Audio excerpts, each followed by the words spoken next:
Minnesota Twins baseball is presented by Ram Trucks. Nothing stops Ram.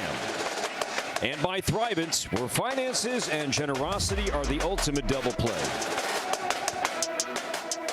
Getting ready for Game 3 here at Target Field. Twins and the Brewers one more time here in downtown Minneapolis. And the Brewers have won 7 straight games at this ballpark. Let's take a look at our Jeep standings. And with the White Sox winning over the Cubs yesterday, Chicago became the 5th American League team with a better than 500 record. Now that's the entirety of the American League. Meanwhile, the Brewers play in the NL Central, and all 5 teams are above 500. Cubs, Milwaukee, St. Louis, Pittsburgh, and Cincinnati. The Brewers only game and a half back of the first place Cubs, and those 2 teams begin a series at Wrigley Field tomorrow night.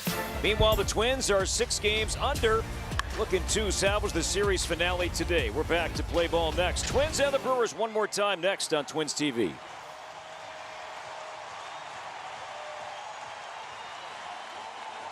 He struck him out swinging, and a strut from the bearded nightmare who is spinning a gem. And all of a sudden that ball breaks. Can't pull the trigger. There is that deception. There it is. Perfect pitch.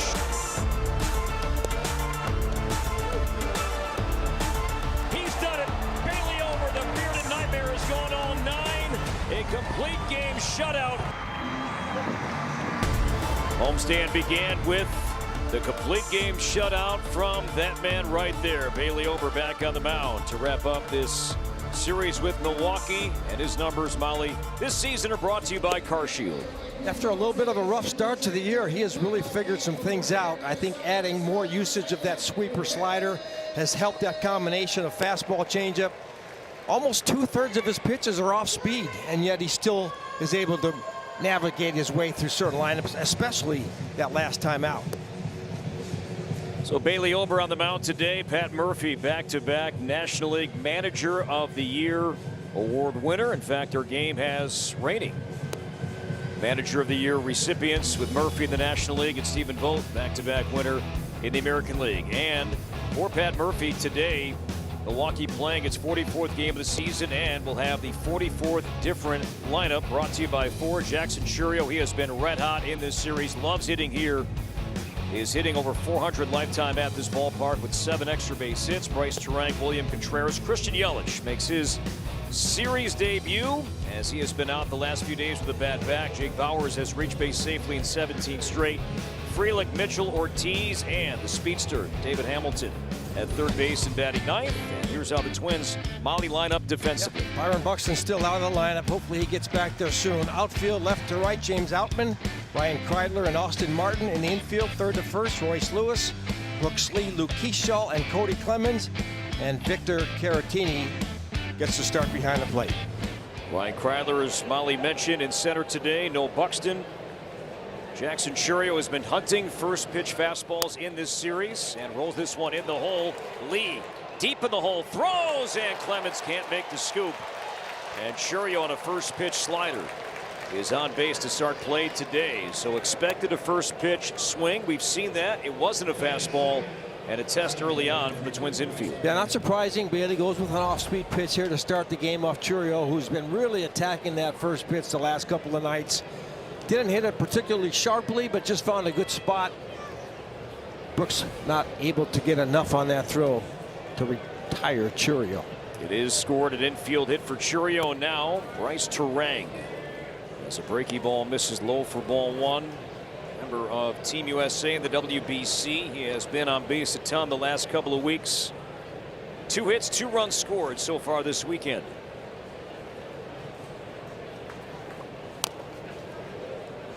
One ball, 1 strike. Bailey, good numbers against Milwaukee lifetime.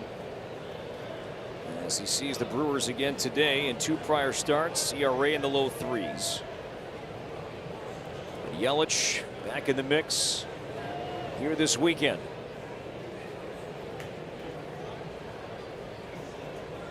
Chourio stays, and the 1-1 fouled back on the changeup.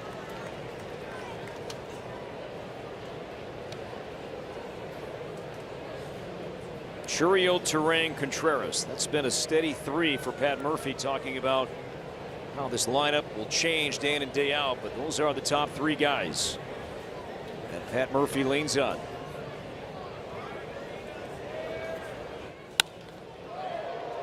To left center, deep but playable for Outman. One away, Churio back to first. And Contreras coming up back behind the plate for game 3. Let's take a look at our keys to the game, brought to you by Toyota. Let's see what the Twins can do today in terms of salvaging a game in this series. Let's see if Bailey Ober can come back and have another outstanding start like he did in his last outing. Let's keep those Brewer brooms in the closet today. Sounds good, buddy. As Contreras steps in. Caught Friday, DH yesterday, runner goes. A strike throw to second base, not in time. Churio picks up his second stolen base of the season. So working his way back from nothing with his lower half, but a broken bone in his hand. And we've seen the power and the speed now on display this weekend. Well, as a team collectively, they really run the bases well, try to put pressure on the defense. Churio, in addition to power, hitting for average, he can definitely steal a base for you. 0-1 to William Contreras. Chopped to third, and that's a foul ball. Churio did reach with a ground ball infield hit, and some numbers too on Bailey. Molly, he's, yes, in terms of his ground ball rate, it's below league average. But for Bailey, what he's doing, it's a career high in terms of the amount of ground balls in play. It's never been a higher percentage than it has been this season for him.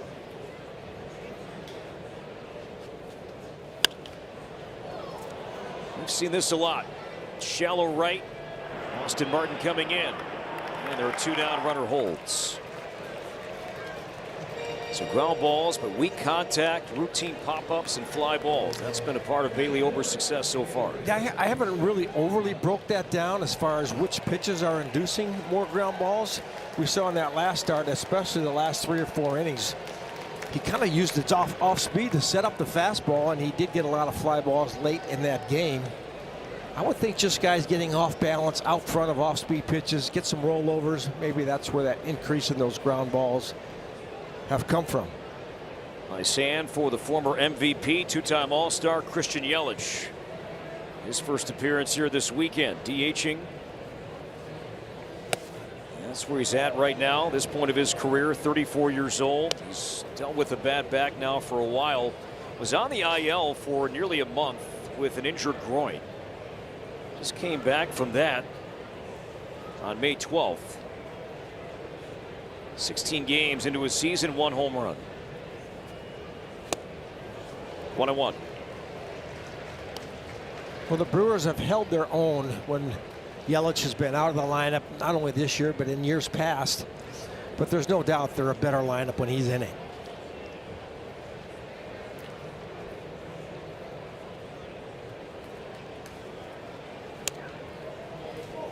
2 ball, 1 strike count on Yelich.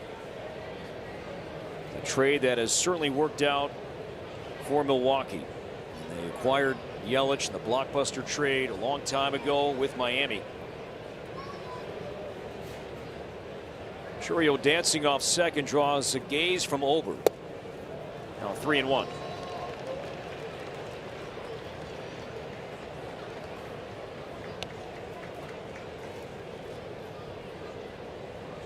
Churio has scored 3 runs in this series. Hasn't been a ton of run scoring from both teams here this weekend. But Milwaukee has won back-to-back 1-run games. 3-2 Friday, 2-1 last night. Ground ball, that's fair, behind the bag, and Clemens makes the play. And a ground ball out ends the first, and Milwaukee strands Churio.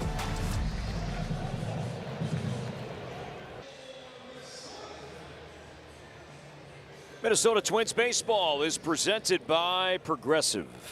Overcast skies to start the day. Now some sunshine fighting through the clouds above. Derek Shelton and the Twins in a familiar spot today. Another start against an opposing lefty. 18th now, and that is tied for the most of any team in baseball. The Menards Twins batting order with Austin Martin back in the leadoff spot today without Byron Buxton again here this afternoon. Lee, Jeffers, Clemens, Keyshaw, Victor Caratini his first start. Lewis, Kreidler, and Outman. On the mound is lefty Robert Gasser. And This marks his first start with Milwaukee. Molly here this season.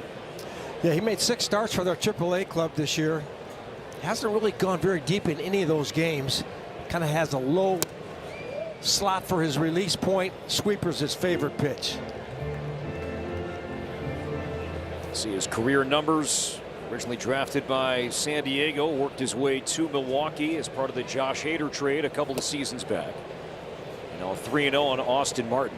And we see the arsenal from Gasser, and the sweeper is the go-to pitch from the lefty.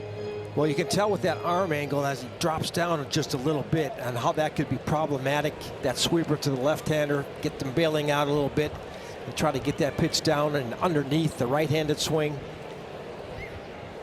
Worked his way back from Tommy John surgery. And there's a 4-pitch walk to start the day. So Austin Martin is on base.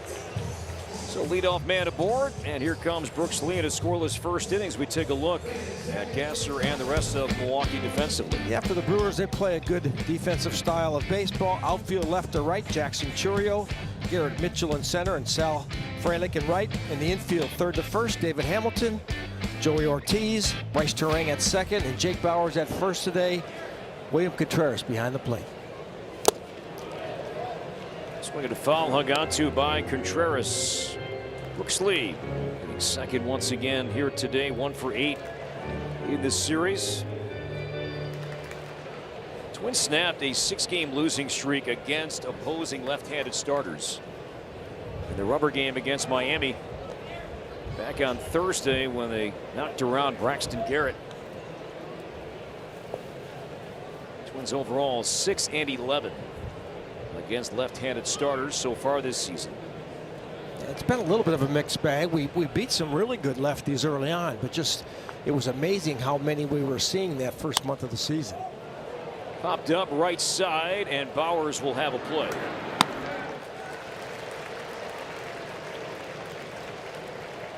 So 1 down. I remember Derek Shelton being asked about that mid to late April. Like, yeah, you map out the first couple of opponents, and yeah, you're going to see some lefties, but then it just became almost laughable with another series seeing 2 out of 3, if not all 3 left-handed starters. Some of the wins we piled up were against Skubal and Valdez and Crochet. Right, Jeffers. Cutter for strike 1. Jeffers DHing today. Caught the first 2 games. Jeffers has fared well against left-handed pitching so far this season. Martin has a good lead at first. Stays inside. I would imagine the Twins were able to round up some video in terms of how Gasser holds runners at first base. It looks like they're still trying to get a good read as to when he's going to go home. See if Austin can get a good look here. 1, that's foul ball as Gasser came inside on Jeffers. See Grady Sizemore in Austin's ear trying to give him a little more information. Tucks that leg up high. No eye contact with the base runner when he delivers home. No step off. Is that what Sizemore is doing in some ways? Is he giving him times? Is he giving him reads? I think it's seeing it in real time and trying to maybe affirm what they did in their pregame base running talks. Snap throw pondered by Contreras, did not fire.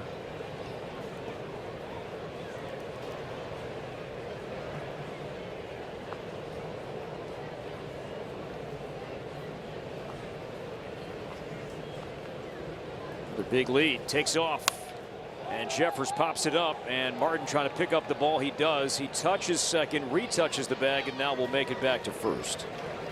So Martin was on the move. Jeffers pops out, and there are 2 down. Yeah, that was a really nice jump by Martin. I'm not sure if he saw something or just took a chance on first move.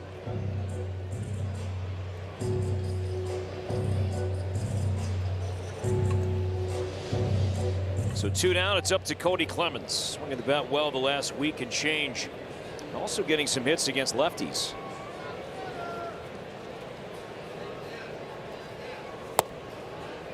Ball one. And the other thing with Gasser that we're kind of picking up on here, Corey, is that he likes to set up on that third base side of the rubber, but he kind of strides over towards the first base side, so he really throws back across his body. Makes it difficult to stay on those off-speed sweepers.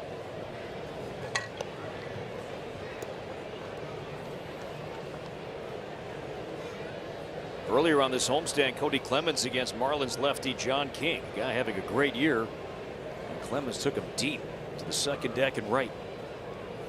Runner stays, and the pitch is in the same spot, 1-2. In the minor leagues this season for Gasser, and those 6 starts for AAA Nashville, did not allow a single extra base hit to a left-handed batter.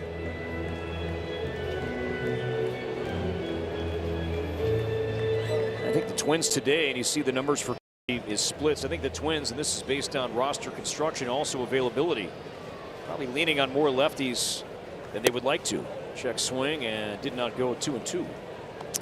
Yeah, we were fortunate early in the year with all those lefties that we saw that Derek Shelton generally had to use one left-handed bat in those lineups. Today we got a couple, with Byron being down and Josh Bell given the at least early part of the day off. Runner goes line to right field towards the corner, and that's a fair ball. Since Martin was off on the pitch, he will round third, head home, and he will score. It's an RBI double from Cody Clemens, and the Twins strike early, 1-0. Well, it's been a really nice resurgence for Cody Clemens as of late. He's getting some big hits off left-handed pitching. He talked about the home run off King the other day. Here, after seeing a couple fastballs that kind of froze him early, he got one up. And thankfully, Martin, often running on the pitch, scores easily on that double in the right field corner. And no play at the plate as Martin was on the move. Easy send from Ramon Borrego at third base, and he scores standing, and the Twins strike first. You know, thinking about Austin Martin and how he was performing, not just against lefties but also righties, warranted more playing time. I think the same situation could be there right now for lefties if you're Cody Clemens. And the fact that he's really become an excellent first baseman. Yeah. You get the defensive side of the game as well. But he's really impressed me at how he stayed in there against lefties, just not giving an inch. 6-game hitting streak. He's at second for Luke Kershaw, 1 for 4 so far in the series. Did not play yesterday. No swing, says the crew chief Jordan Baker. Kershaw, he has been in this spot so often. 2 outs, runner in scoring position these first 40+ games.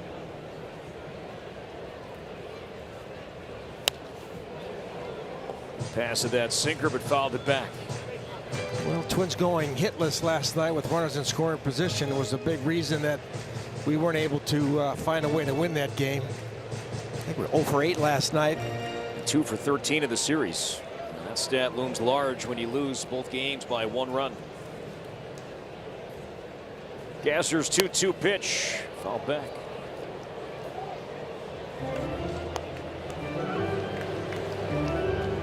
The last 2 starts in the minor leagues for Gasser, both were 4-inning starts.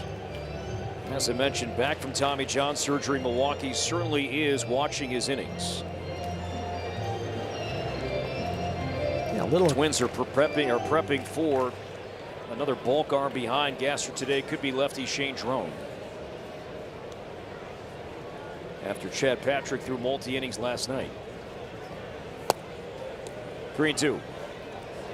Yeah, I was just going to mention that. Ironically, you know, the last 2 outings being 4-inning outings for Gasser, his highest pitch count game was his first game started back in early April. 3-2, and the sweeper misses low, so Kershaw draws a 2-out walk. And a 23-pitch first inning and climbing as we take a look at Kershaw and Clemens from our Progressive Wire Cam. And the Twins have a chance here to add on to a 1-0 lead. Chris Hook, longtime pitching coach for the Brewers, heading out to chat here with Gasser.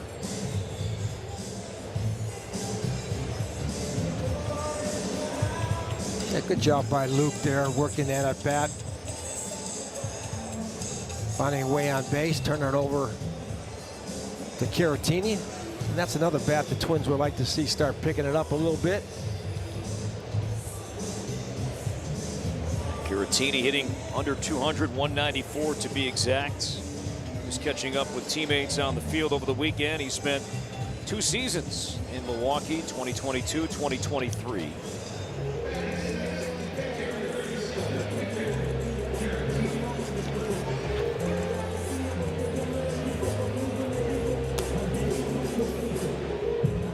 Keyshaw chatting with Sizemore. It's Clemens in front of him at second base.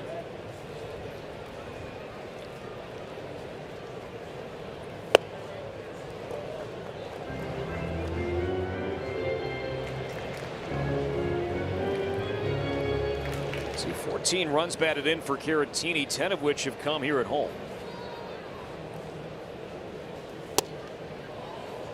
And a challenge here from William Contreras. Pitcher's challenging the pitch.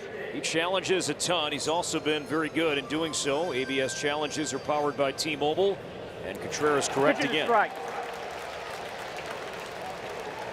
Two of the more aggressive catchers in this series. Contreras behind the plate. Ryan Jeffers, he's been very good DHing today. Caratini also, though, has graded out well when challenging pitches. And now 1-2.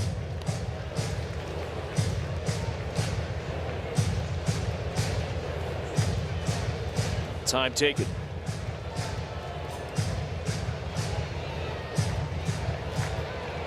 Most challenges in baseball. 54. Two-time All-Star. Still 1-2. Nearly 50 regular season games of information now on that whole ABS system. Not surprisingly, catchers outperforming hitters, and that rare occasion when a pitcher decides to go ahead and make a challenge. Catchers 60% plus in success with challenges. Leading the way. Popped up right side. Again, Bowers over near the mesh. The railing reaches into the screen. No play. Might have jammed his foot there. See him hobbling a bit back towards first. Molly, you get beneath the padding. You got the concrete there at the bottom. And sometimes that foot colliding with that concrete beneath the padding. Yeah, and when the pop-up doesn't have enough height to give you enough time to go and get yourself set up over there, got a good chance of banging your legs into that wall. Banging your legs into that wall. Inside 2-2.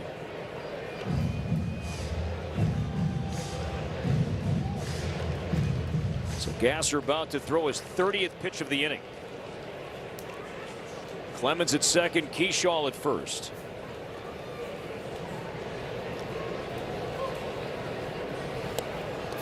And that hit him.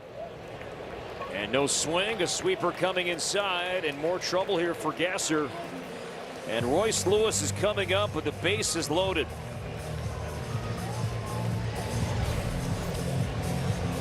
Yeah, Gasser trying to get a sweeper down underneath Caratini. Catches that back knee.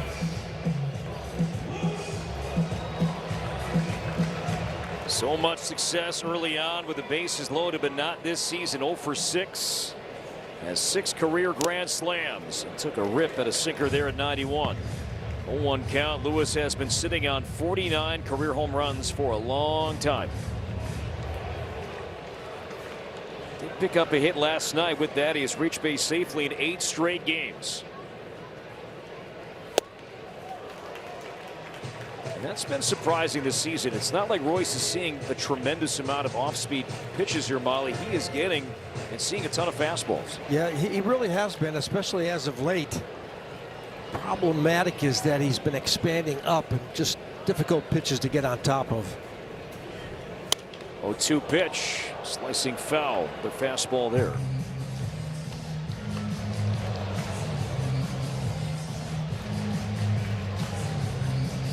Clemens, Keyshaw, Caratini. Oh, the runners, they'll be off. 2 outs, 2 strikes on Royce.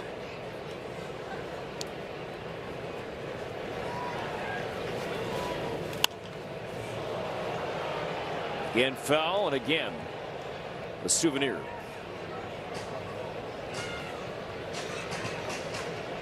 Now the Brewers bullpen is moving and moving early.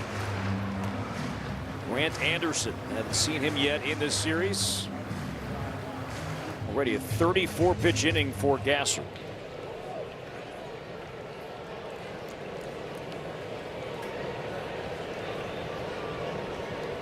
Once again, the 0-2.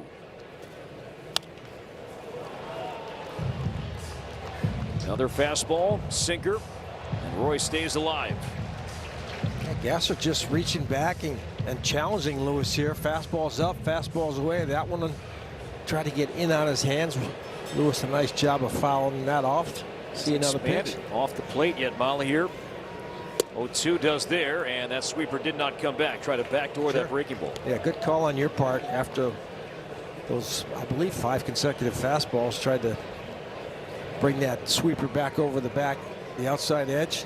So it began with a Martin 4-pitch walk, and he scored on a Clemens double. Same pitch this time Royce did. Go after it and just got a piece of it to see one more.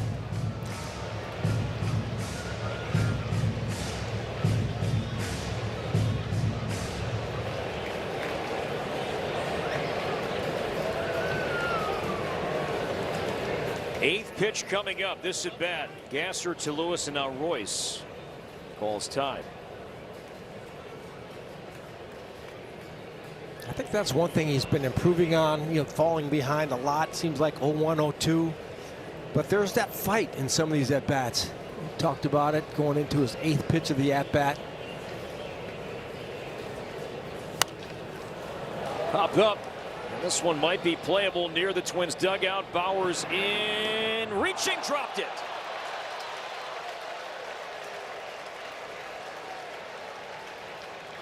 Twins catch a break.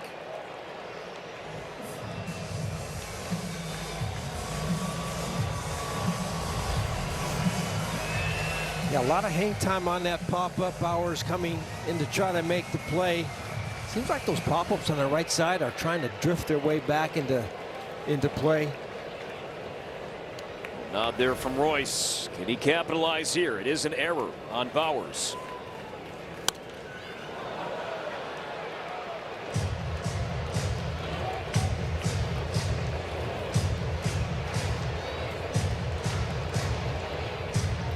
One of the longer at-bats Royce has had all season long. This will be Gasser's 40th pitch and the 10th pitch of this at bat. And still just 1 ball to 2 strikes.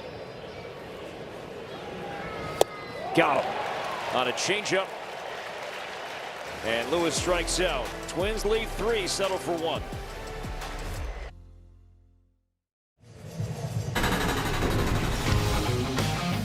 Tuesday night was a night to remember, especially for those two. Ryan Jeffers greeting Bailey Ober on the mound with a huge hug, and the two then just hung out a bit with their arms around each other's shoulders. It was a really cool moment to witness, and so I asked Ryan Jeffers about it yesterday, and he said exactly that. It was just so special, and it would have been a special night regardless of who was out on the mound. But with how long these two have worked together, Jeffers said that Bailey is like a brother. And with how hard he has worked this season and all of the chatter around the velocity, he said he deserved to have that kind of night. He said, you know, I played such a small part in it, though. He's the one out there pitching his butt off. And I'm just trying to help him the best I can. But Jeffers said, you know what, I think if you asked Bailey, he would agree. It was a big hug, but then a big sigh of relief to be there doing it with each other, getting it done. And they'll have that to remember for the rest of their lives, guys. You know, Audra, one of my favorite moments, kind of reflecting back to Tuesday's, Bauers sends it to right. Into the corner, Martin over at the sidewall, jumps up, and that ball is out of play. But Audra, it was during your post-game interview live with Bailey Ober, and after the Gatorade bucket and after all the fun that was had, it was the bullpen. It was the relievers coming in, and not just a pat on the back, but one by one stop Bailey to get a handshake and a hug. It wasn't just a good job, but they made it a point to stop and congratulate one of the more popular guys clearly on the team. Absolutely. And I love to see it. I mean, that's in today's game, that, you know, the rarity of pitching a Maddox, however you want to talk about it. And I don't think probably that night, or maybe even since Bailey's last start, that we really maybe acknowledge Jeffers as much as we should have. Just the role of the catcher in someone spinning a gem like that.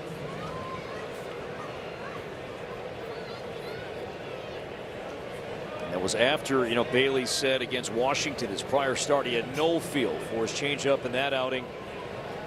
Everything clicking the other night, and now a leadoff walk to Jake Bauers. And with that walk, Bauers has reached base safely now in 18 straight games. And he's also been running a bit more with 4 stolen bases. A progressive wire camp. Bailey, though, with his size, you would think 6'9", easy to run on. Not the case. He handles the running game well. Well, the one thing he does well is he varies his hold times once he comes into a set position. Tries to take advantage of the pitch clock as well. And there are ways, right, to manipulate that clock a little bit, use that to your advantage to kind of mess with not just the batter, but also the runner.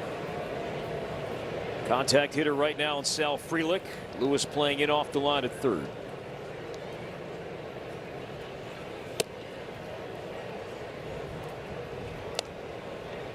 Sal Frelick 1 for 8 so far this series with this Milwaukee team.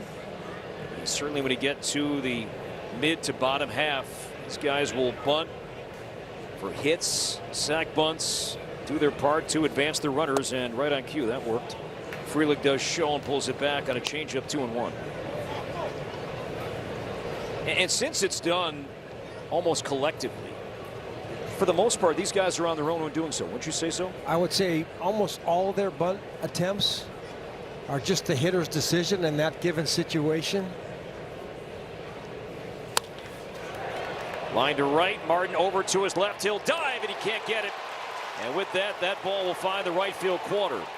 Bauers rounds, he will head home and score. Stopping at second base, Frelick, and it's a 1-1 game.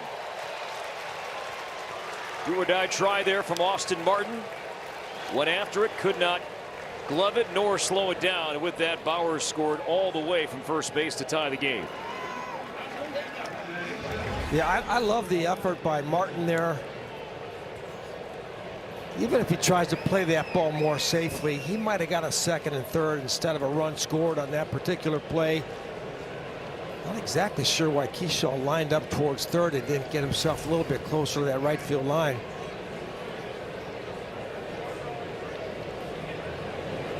Now Garrett Mitchell, his second start in this series. We've seen Milwaukee platoon in center, the lefty Mitchell against the righties.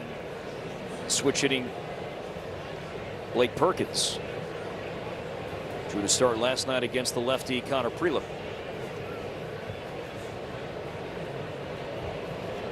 Mitchell high strikeout rate. Offs one to center. Kryler sets his feet, now comes in, and Frelick will hold.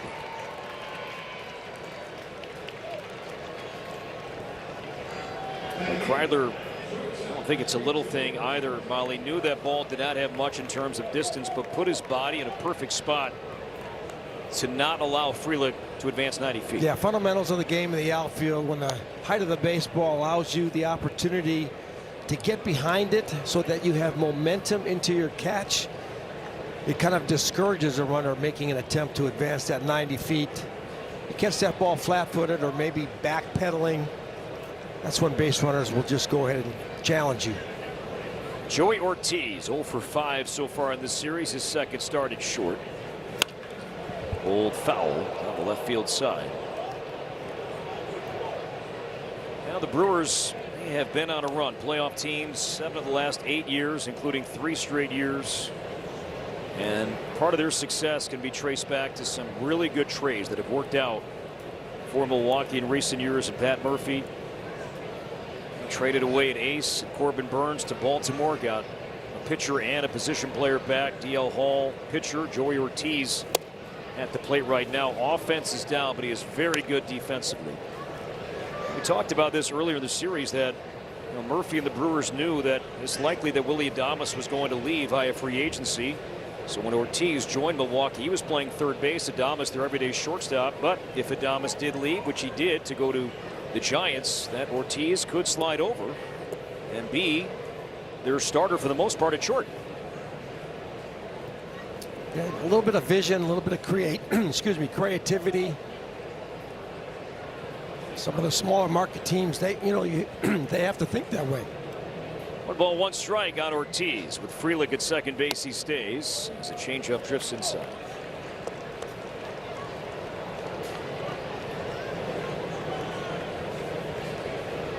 Bailey today is 7th start at home, where he's 4-0 with an ERA in the mid-2s.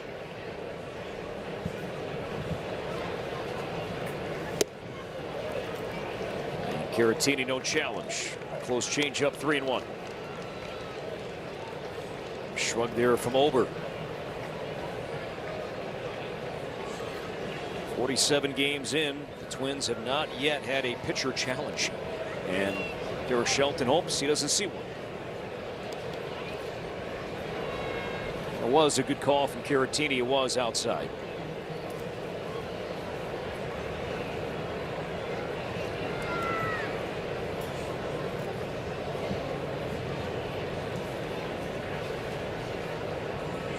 Frelick takes off for third. The pitch is high, ball 4, and no throw from Caratini.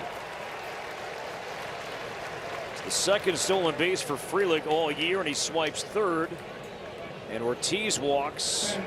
So some speed on for Milwaukee and speed batting here in Hamilton, and Pete Mackey's heading out for a mound visit. Yeah, excuse me, Frelick paying attention there.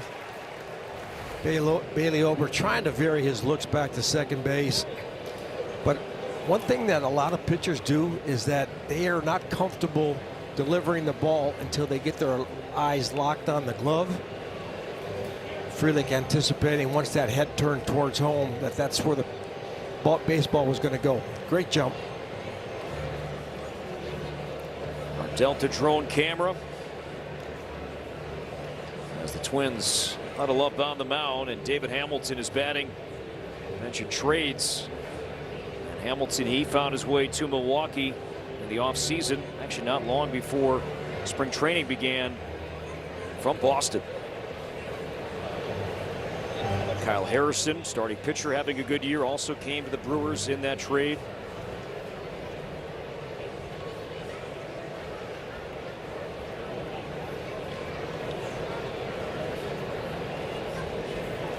Mentioned Shane Drone, might see him out of the bullpen also in that same trade, and now Caratini out.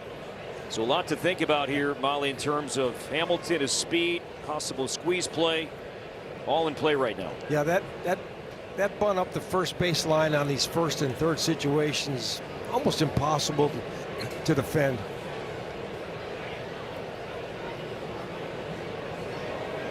Understay, and indeed showing bunt, and a stab, but no. Attempts as Stu Sherwater, ball 1. Yeah, instead of Caratini pointing to the umpire on the check there, I might have had a chance to back pick. 18 pitches this inning for Bailey, only 6 strikes. He's walked 2. Squeezes on, bunt is down. Ober looks to third, will play to first, and it's in time. So a lot of moving parts. Keyshaw covering the bag. Frelick remains at third base. Hamilton is out. Ortiz to second, 2 down. Well done by the Twins here. Yep, the safety squeeze. Frelick electing to try to read the bunt before committing to trying to score. Just a little bit surprised that Hamilton tried to go to the third base side as opposed to the first base side.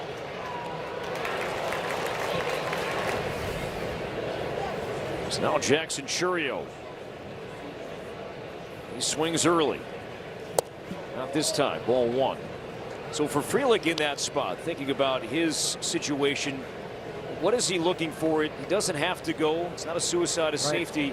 Is he just looking at the direction of the bunt? A little bit, but I am surprised because as a base runner at third in that situation, if I see the ball bunted and it's going down, I'm going. Now, if it happens to be a bunt that's so poor that I'm going to be thrown out by 10 feet, then I'll get in a rundown and try to advance my runners on the backside. Jackson Churio 5 for 10 against the Twins here this weekend. Ahead of Ober, 2 balls and no strikes. And outside 3-0 on a slider. And the way that this guy's been swinging the bat Pierce is coming off the IL, especially this weekend. It is green light time. Great numbers at this ballpark.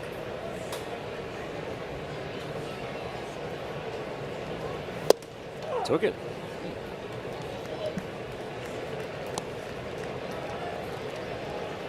'88, and as the great late Bob Uecker would say, right down Wisconsin Avenue.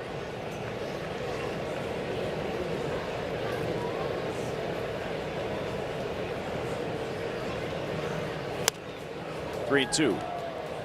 Milwaukee won the game last night by 1 run, and it was Chourio swinging the 6th off Connor Prelip that made the difference. Yeah, it was good to see Prelip get a chance to go get back out there for the 6th inning. That first pitch changeup, though, Chourio jumped all over that. 2 on, 2 out, 3-2 to Chourio. Do it again.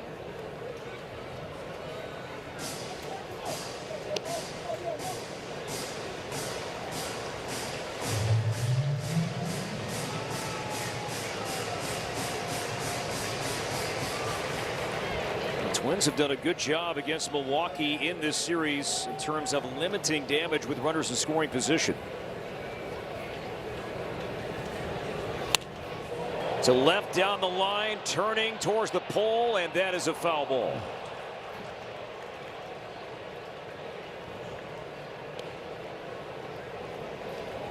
I say that because the Brewers have been among the better teams offensively all year long, batting with runners in scoring position.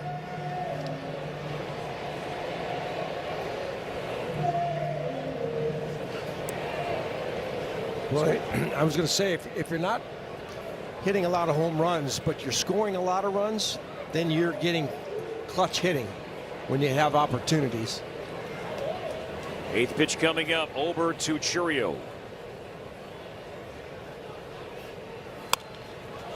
To left, and Outman is there to make the play. And Ober with a high pitch count, but limits the damage as Milwaukee scores 1. Liberty, liberty, liberty.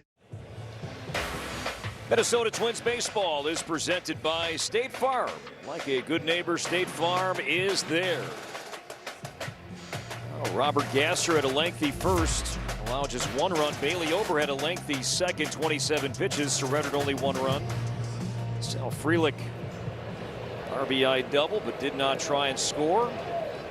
A squeeze attempt from David Hamilton. Now the Twins are back at it with Ryan Kreidler. Rejoined the Twins earlier on the homestand. Matt Wallner optioned down to St. Paul. 40 pitches in the first, 6th most in baseball this season. 1-1.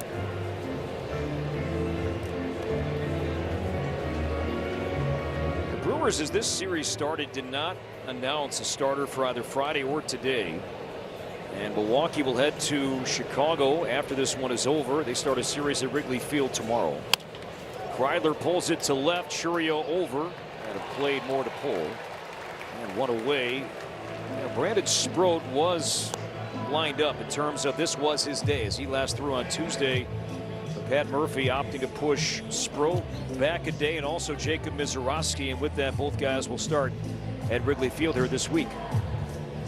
Well, when your personnel allows you to do some of those things, not only do you get maybe better matchups against an interdivisional foe, but whenever you can get guys a little extra day or two along the way, it pays dividends if you're in the hunt come late August into September. So does opponent factor in even this early in the season, or is it more about if you have a chance with days? I don't think that would be the overriding motivation, but sometimes it just lines up that way. Outman grounds out to Ortiz, so quickly 2 down here in the second. Austin Martin. You could argue is a win against the Brewers here in mid-May as valuable as a win against the Cubs in midway? Probably not a huge difference at this point, but speaking of making a difference, we saw Austin Martin with the fastest first to home sprint speed by a Twin this season. So in just over 9 seconds, scoring on the Clemens RBI double. Last inning, a second look, and Martin will shake the hand maybe trying to sell this a bit more, and they're saying knob or hand. For now, no signal, and it's going to be a foul ball. And this is a reviewable play. So Mark Hallberg is on the phone. Now on the last road trip, Austin Martin and the Twins used a challenge. It looked like he got hit in the hand, the finger, but did not react.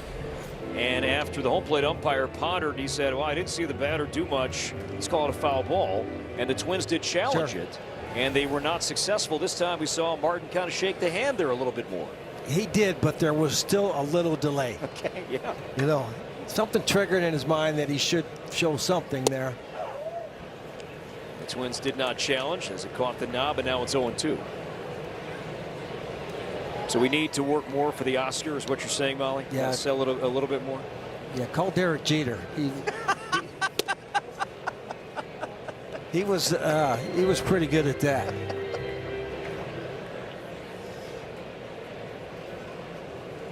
One and two on the Twins right fielder. You know, the time I think about Jeter getting not hit his handle, and he sold it, and he got first base, and it turned out to be a big play in the game. People are questioning whether that was bad sportsmanship on his part to do that. Were you one of them, or just saying, hey? No, it's part of the game. Yeah. It's always been that way.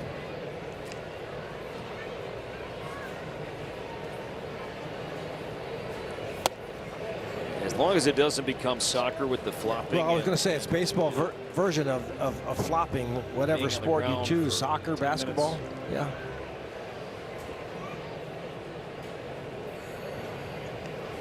Was 0-2, now 3-2. And that time he did get hit on a sweeper that kept on sweeping.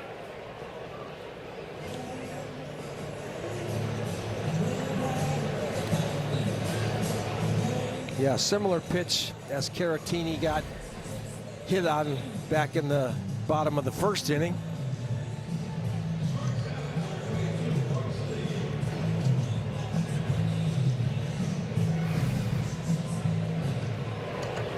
Well, the Twins created some opportunities with 2 outs last inning. We'll see if it happens again.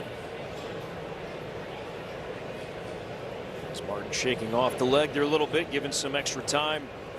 He'll stay in at Brooks Lee for one today. You know, Danny Gladden talked about all the time as a leadoff hitter, if he got hit, he could not wait to run.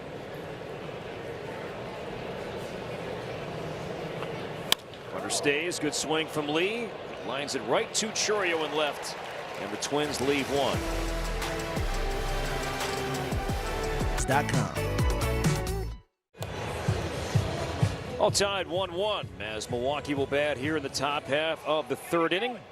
Let's take a look at today's Postman Law injury update, keeping tabs on what's taking place across town today. The Saints about to start at home against Columbus, and Taj Bradley will make a rehab start for the Saints today. Placed on the IL on May 9th with a right pectoral injury.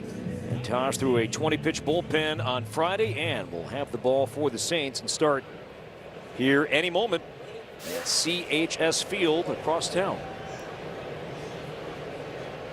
So keep tabs of that as the Saints play the Clippers here in St. Paul. That's certainly good news, though, as the Twins are not after this one today. The Astros in town for 3 starting tomorrow, but then a 3-city road trip looms starting next weekend. Terang to Clemens. He'll take it himself. 1 down.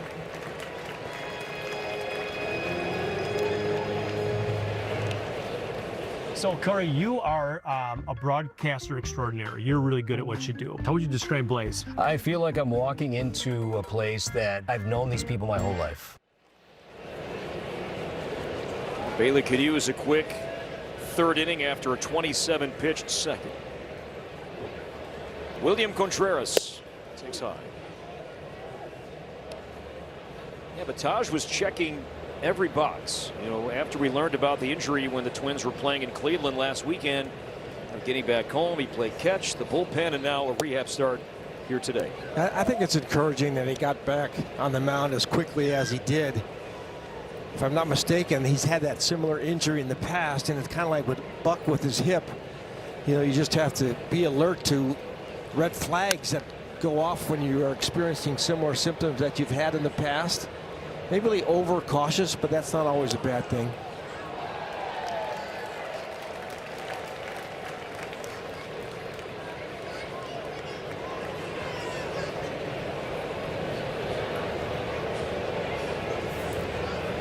Two-one from Bailey to Contreras. Good changeup, 2-2. What makes Bailey's changeup so good, Molly, when you look at the mechanics of his delivery?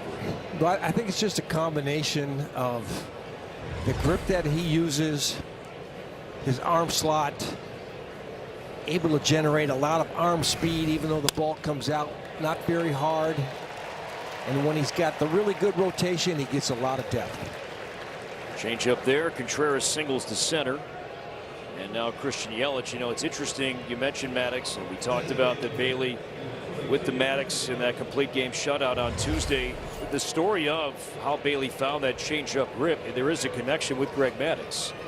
It goes back to 2023. Spring training, Bailey was great. He had a fantastic camp, but there was no spot in the rotation for him. So he began the year begrudgingly in St. Paul, and he was playing catch with Randy Dobnak, his catch partner.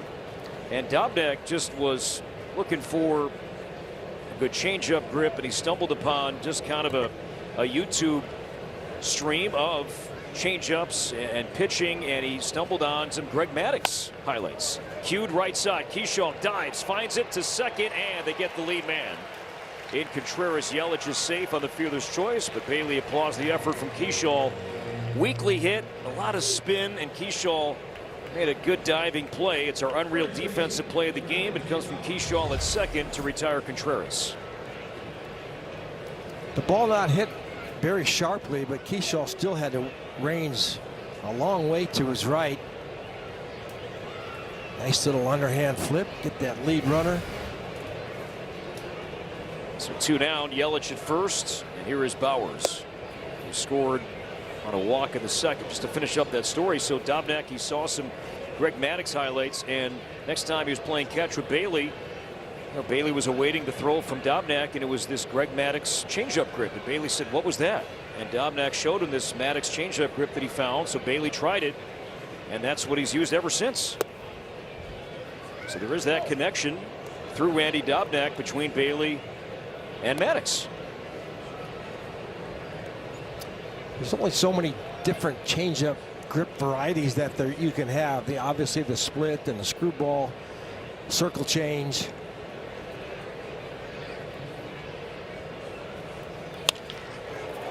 Bowers hits it well to right center, but Kryler camps under it right near the warning track for out number 3. Jeffers, Clemens, Keyshaw coming up in a 1-1 game.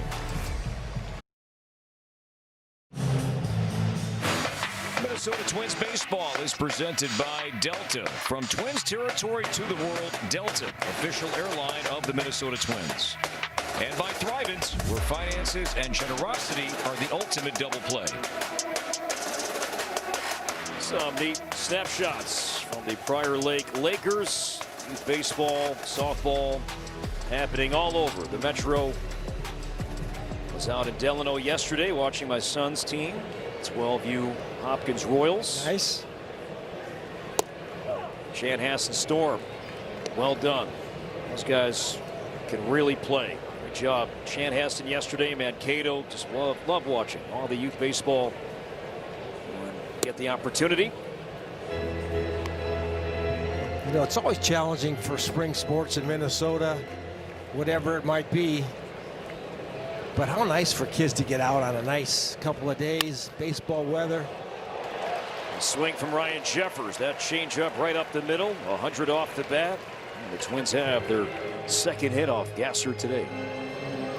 I mean, the weather was just perfect for any outdoor activity here this weekend, really on this homestand. Yeah, beautiful. It has been just wonderful. A good start here for the Twins. Ball smoked up the middle. Terang just missing.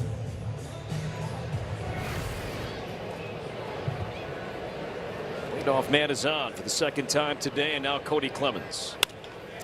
Slices one to left, sending Chourio back to the wall. Jumps up, can't make the play. That's a fair ball. Jeffers running third base. He will head home. The relay throw is not in time. It gets away, kicks up in the air, and that will land out of play. And with that, Cody Clemens will be given third. If not home, he will. Now, speaking of Little League Baseball, we just saw a Little League inside the park home run, and the Twins have a 3-1 lead. Cody Clemens, stay hot. We saw, as you mentioned, that home run on a first pitch left-handed slider the other night, jumping on this pitch and going the other way. He's hit a lot of balls hard to left field this homestand. Chourio, a great effort, just couldn't get there. Jeffers with a great read, running all the way, scores fairly easily. The ball kicks off Chourio's leg. Pitcher, get behind the plate, back up your defenders. Ball skips in the dugout. Little League home run. It's an RBI double and scores on the Ortiz throwing error. So Cody Clemens, 2 at bats, 2 doubles. Hey, life's pretty good. This game is easy once you turn 30. It's Keyshaw down 2 strikes.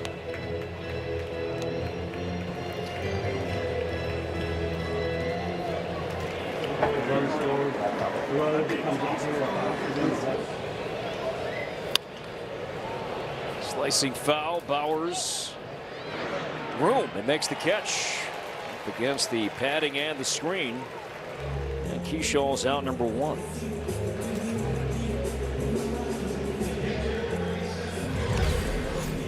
So Bowers, he's been busy today. He's learned this wall and screen well. First name basis, some of those fans over there, I think, in the first row.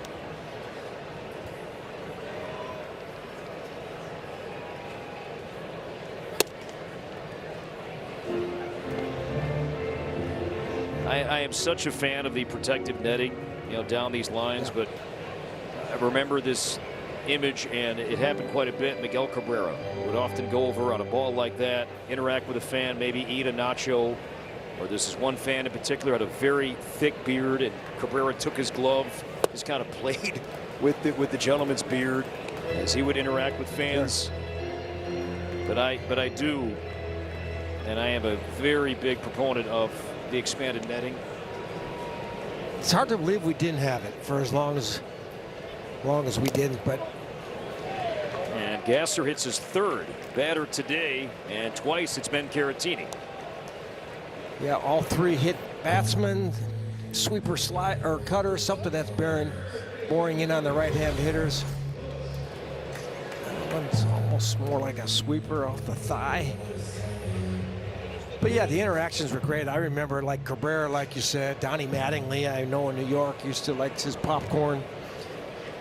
But I can't tell you how many times I saw people get hit back before that netting was put in play.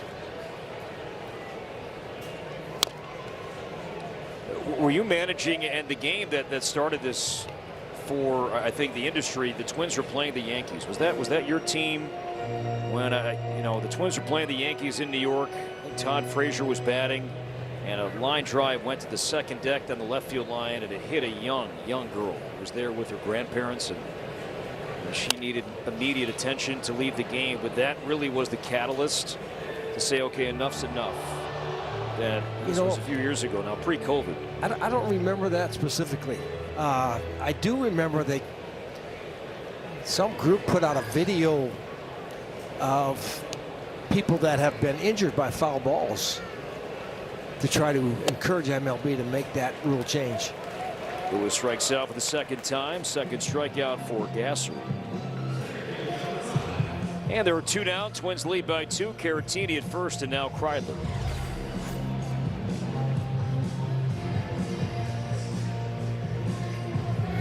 As we have seen, Royce just having trouble with the 2-strike discipline, not expanding, particularly up in the zone on the 4-seam fastballs. Twins have done a good job. We heard about Gasser and his sweeper. That's his go-to pitch. And I think for the most part, they haven't chased it too much today. Well, I think the command of that pitch has been off for Gasser today as well. 40 pitch first inning. He's hit 3 guys. He's walked a couple.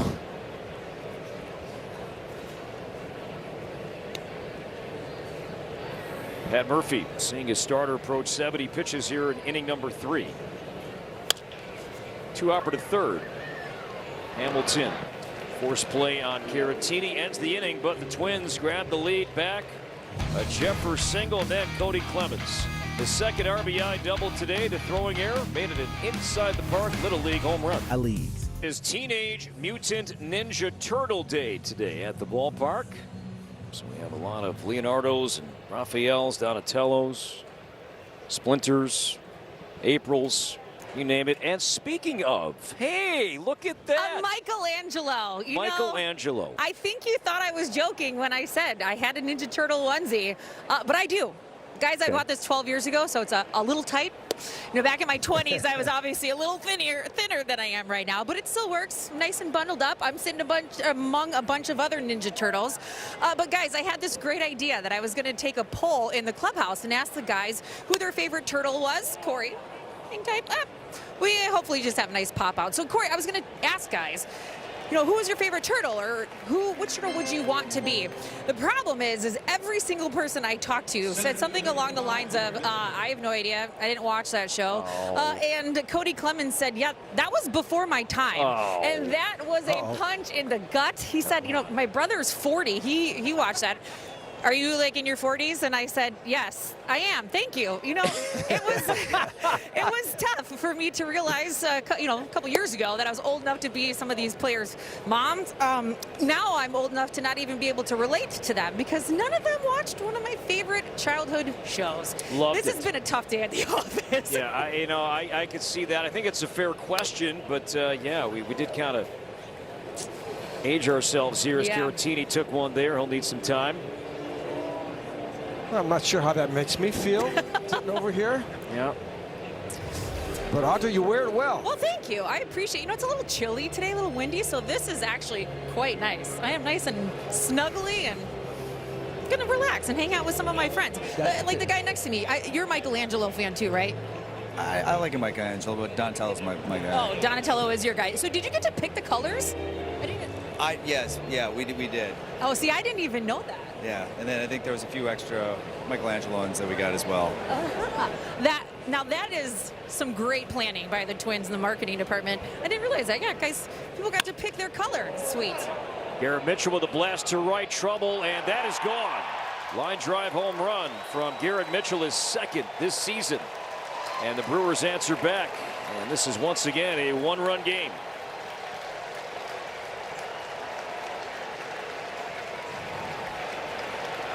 The Brewers have the fewest home runs of any offense in baseball. Churio yesterday and now Mitchell today. It's 3-2. A little bit of an unlikely source. And we've seen last game, this game to this point, teams just having trouble getting all the way on top of those elevated fastballs. But a nice job by Mitchell going up the ladder there.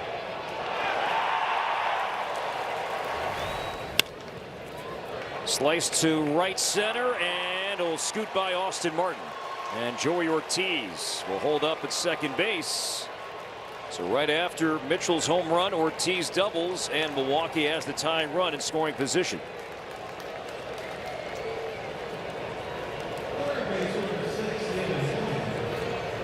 Ortiz hitless in this series until now.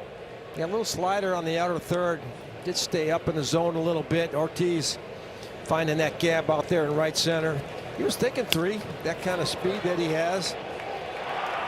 Austin doing a good job of picking it up cleanly, get it to the cutoff man.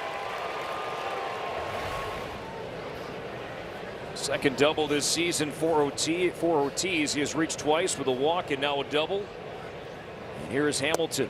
Sacrifice bunt for Hamilton in the second.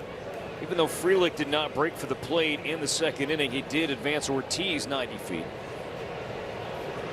So credited by Stu Thornley, longtime official scorer, with a sacrifice bunt.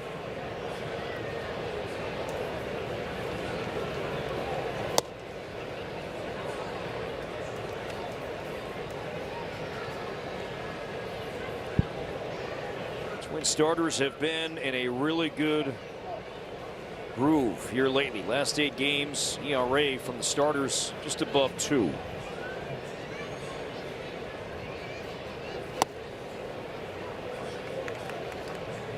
And limiting Catcher's challenging the pitch.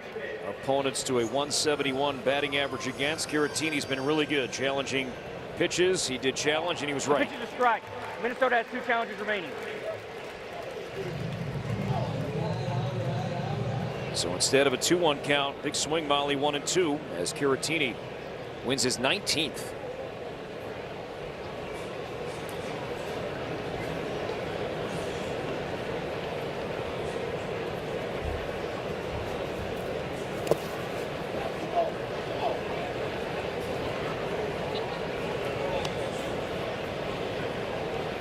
It's been interesting to watch Bailey work today coming off that shutout. Command not quite as sharp. Brewers doing a good job of making him work. A couple walks back in the second.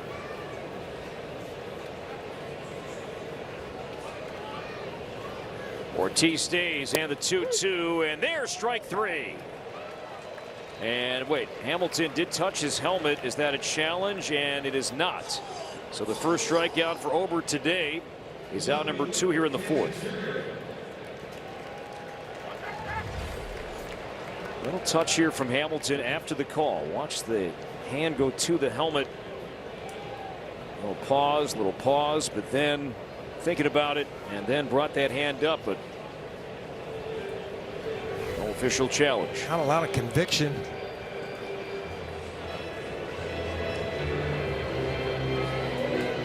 Good meeting here. Caratini and Ober, as Churio will get his 3rd look at Ober. Treasure Island Resort and Casino is the exclusive casino partner of the Minnesota Twins. Visit TICasino.com to learn more about Minnesota's destination fun.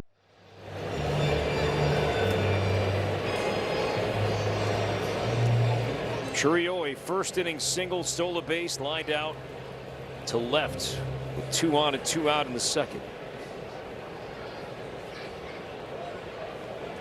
Just 22 years old, Venezuelan born, member of the champion WBC Venezuelan team.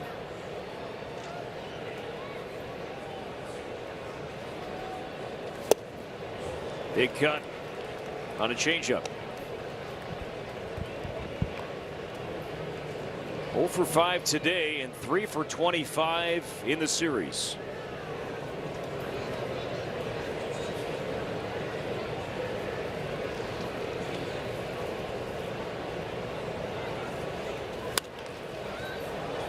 No balls and 2 strikes. Well, some options here, Molly, for Caratini and Ober. Well, I like that he went out there before the at-bat. Churio threw a lot of pitches in his last at-bat, eventually lining out to left field. Maybe you have to reset your plan a little bit after you've shown this guy pretty much everything that you have. Time Bailey picked up the tempo a little bit more. Churio does possess a high strikeout rate.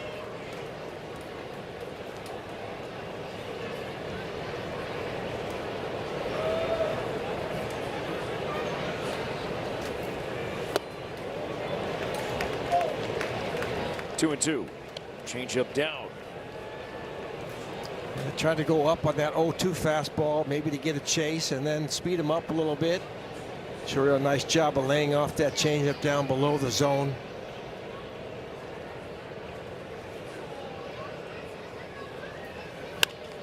Popped up.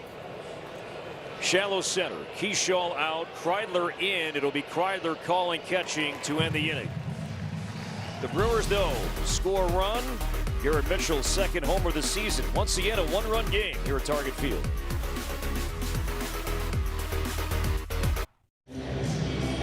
Access to Twins TV for this weekend's games against the Brewers is available for free. Try out the app and check out our broadcast all weekend long. No credit card is necessary for this trial run. Sign up at twins.tv. Buxton Terang, WBC teammates. Byron's been out. We've seen Terang all weekend long as we see target view from our Delta drone camera. Twins batting leading by 1, bottom 4. Outman, Martin, and Lee against Robert Gasser. And the bullpen was busy in the first inning for Milwaukee as Gasser threw 40 pitches in the first.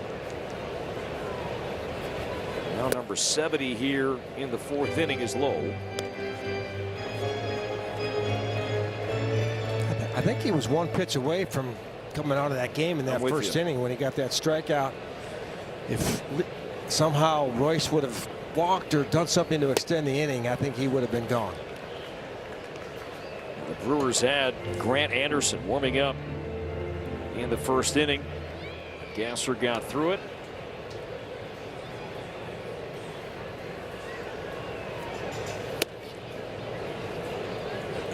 Now 2-2. Twins will visit Milwaukee for a 3-game weekend series in early August. August 7th, 8th, and 9th.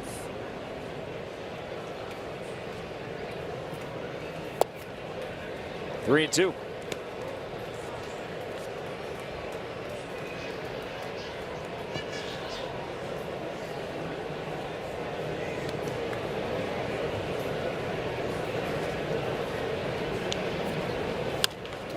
Pulled to right and just foul.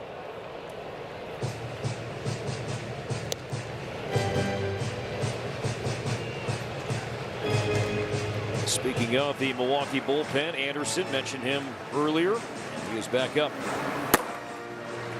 Mentioned that Gasser's last 2 starts at AAA Nashville both went 4 innings. As Milwaukee is watching his innings, his workload coming back from Tommy John surgery.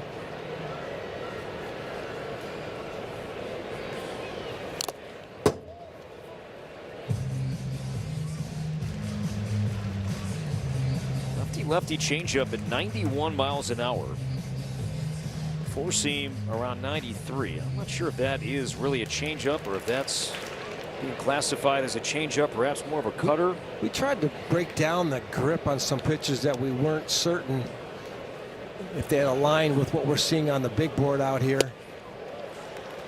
Strikes out Outman. That was the same pitch again, 91, and they're calling that a changeup. 3rd strikeout for Gasser. 1 down.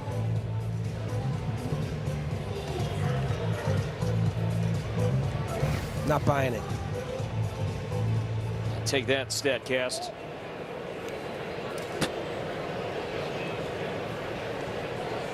That was Paul Mahler, by the way.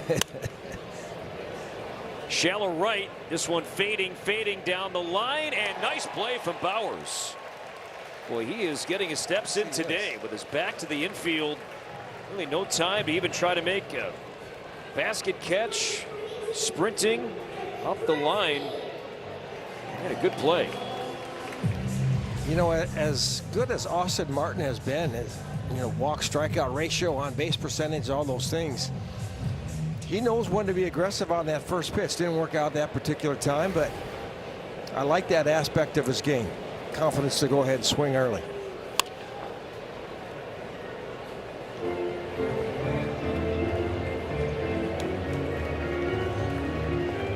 Actually 0 for 2. Good swing last time up. Line down to left. Brewers have 2, 3, and 4 coming up in the 5th. Terang, Contreras, and Yelich. Flipped out to center field. Hang up though for Mitchell.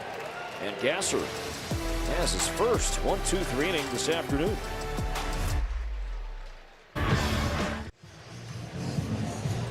Coming up late June, Friday, June 26th to be exact, Twins take on the Rockies, and then post-game should be an awesome show here at the ballpark. Ludacris will take over the ballpark for a post-game show.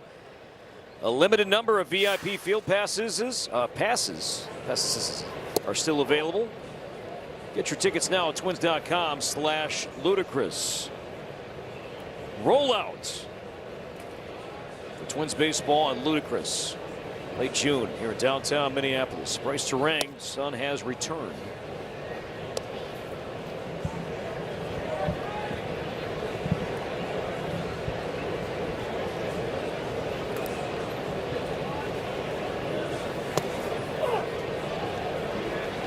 In-house Twins TV meteorologist Paul Douglas Molitor was quite concerned about the weather as this homestand began, but certainly the Sunday game. I'm just reporting what I see. And it's been wonderful. Nice day. Or what, excuse me, or what I hear. They were talking a little gloom and doom here today on Monday. It was bare hands and got him. Turang runs well. Excuse me, check swing, challenging play, and Lewis's only chance was to barehand that ball, made the throw, and for now, Turang is out, and no challenge here for Milwaukee. Good play. That's such a good play. You know, you're just not prepared for that little check swing dribbler. Plus, you have to kind of circle around that ball to get a good angle. Barehand, field it cleanly, all in one motion, make a strong throw. Well done. It's been a struggle for Royce, certainly at the plate. And had the error last night, but hoping for another chance defensively, and a good play to retire a fast runner in Turang. So one down for Contreras, who's 1 for 2.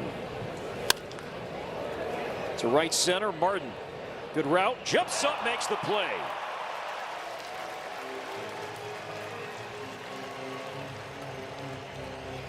So back-to-back fine defensive plays here in the 5th. Lewis on the ground, and now Martin in the air. Yeah, Contreras is one of those guys who can use the whole field. That ball's hit on a line. Martin, great first step, great read. Knew where he was on the field.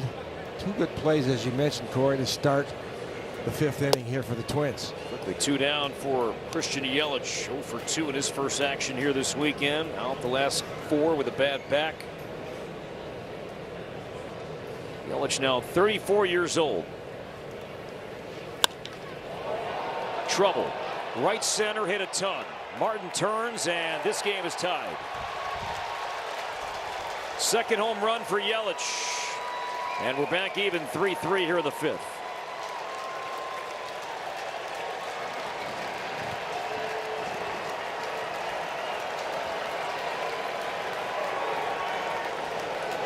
Christian Yelich, difference maker, former MVP.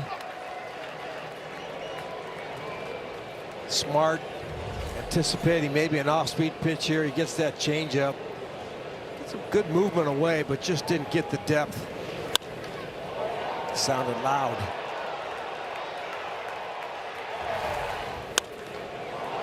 And now Jake Bauers. Towers run to right. Kreidler, Martin. It'll be Kreidler and room near the wall. And the inning is over, and Bauers thought he hit that one better than he did, but Yelich homers, and we're tied.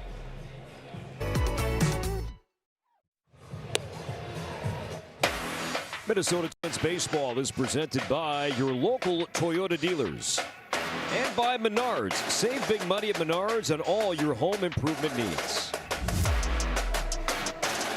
Blue skies and sunshine and a brand new game. A Christian Yelich home run has pulled Milwaukee even 3-3 bottom 5. Pitching change for the Brewers. Robert Gasser is out. Grant Anderson is in. See the numbers on Anderson there. Right-hander, hasn't pitched for 5 days. Done a decent job for the Brewers, as the majority of their bullpen has done. Hasn't given up a run in 16 of his last 19 appearances. Produces a ton of ground balls. That is his strength, not overpowering in terms of velocity. That arm angle allows him to get some pretty good sink on his fastball. Therefore, those ground balls that he's able to get. Anderson up and down quite a bit last year. 4 separate stints with the team a season ago. This year made his first opening day roster. As Jeffers slams one high and deep to left field, back it goes, and that is gone. On a breaking ball, Ryan Jeffers with his 7th home run, and the Twins answer back and lead 4-3.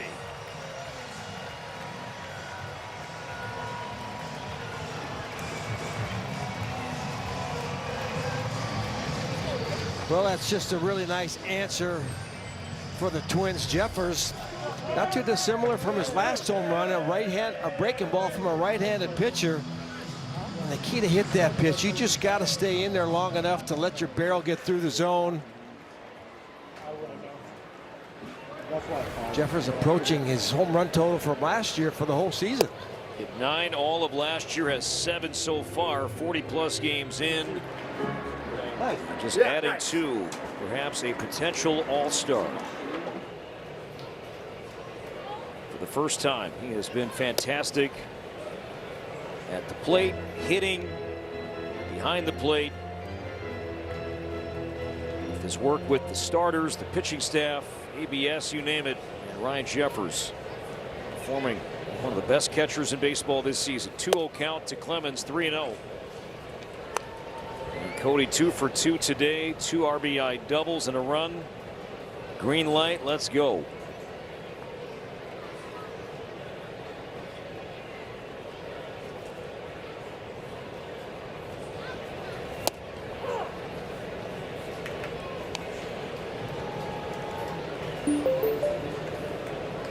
First Twin to score on a non-homer batted ball since now Rocky Eddie Julian.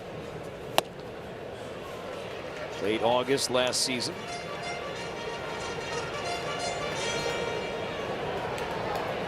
Not sure I remember that one. I'm trying to think about that myself. It was in Toronto. It was a double.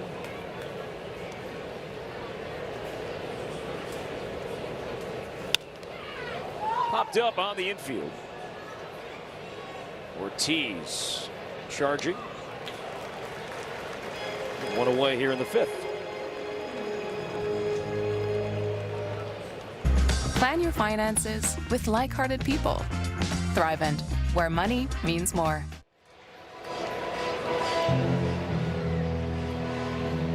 Keyshaw 0 for 1 with a walk.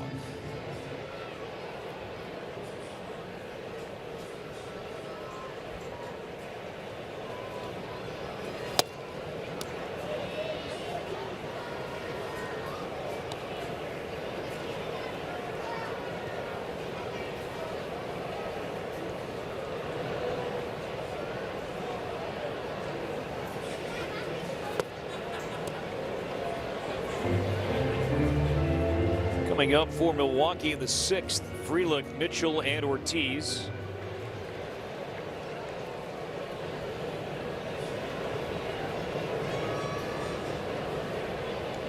So 3 lefties set to bat, make that 2 lefties and a righty.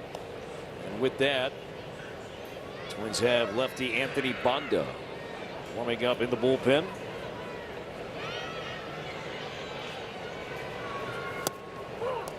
Two and two. Like Junior Valentine behind the plate because you can hear him before you see the signal.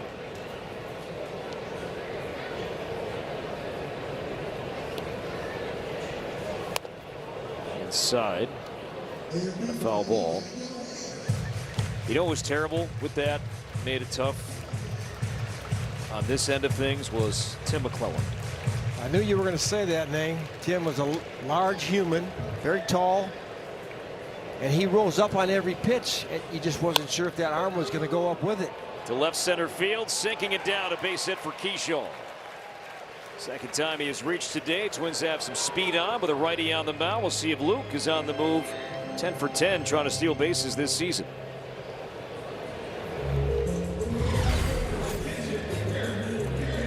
Well, another hit for the Twins on a sweeper from Anderson.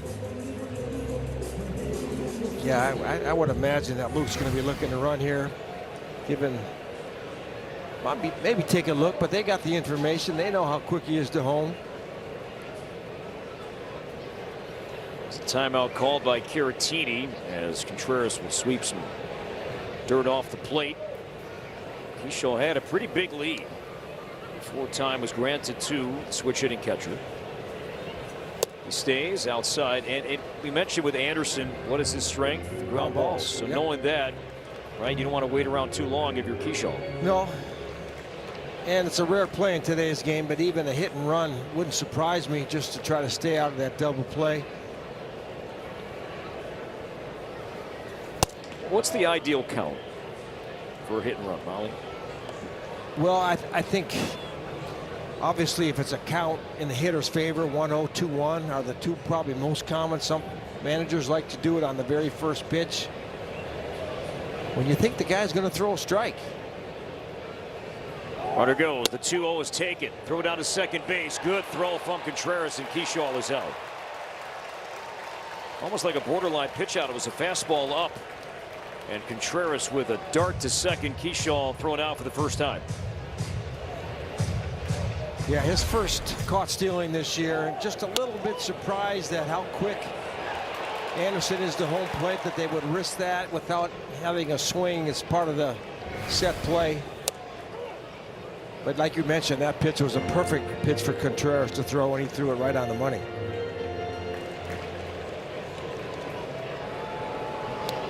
So 2 down. Victor Caratini hit twice. Popped up. Slicing, falling, and who wants it? And a basket catch made by Mitchell. And the inning is over, but the Twins regained the lead. Ryan Jeffers, what a season he is having. Goes deep yet again. His 7th. It is 4-3 Twins after 5. And Securian Financial's partnership goes much deeper than a jersey patch. Today, the two entities announced Patch with a Purpose, which provides an annual $100,000 gift to community impact. This year, that support will go towards 5 local nonprofits: Boys and Girls Club of the Twin Cities, Special Olympics Minnesota, Twin Cities Habitat for Humanity, Junior Achievement North, and Big Brothers Big Sisters Twin Cities. We thank Securian Financial for their partnership beyond the field of play. Nice to see former St. Paul Mayor Chris Coleman on the field before the game. In honor of that recognition, as Anthony Bonda takes over, Twins lead by 1. Frelick, Mitchell, Ortiz to bat for the Brewers here in the 6th.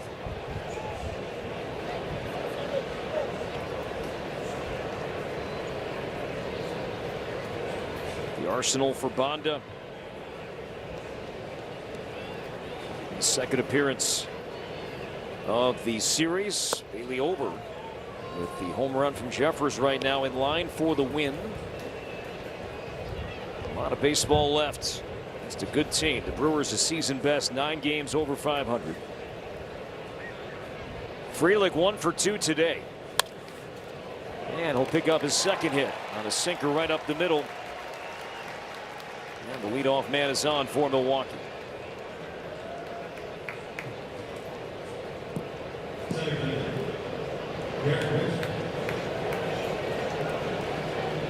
Garrett Mitchell 1 for 2. He homered out to right in the 4th, his 2nd this season.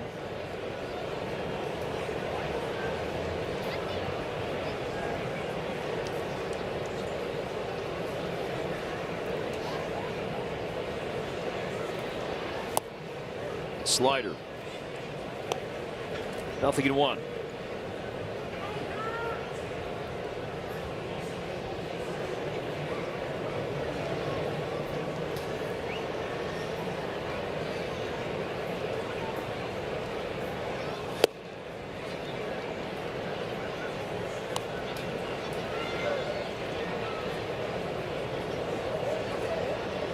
Mitchell looking down towards his third base coach.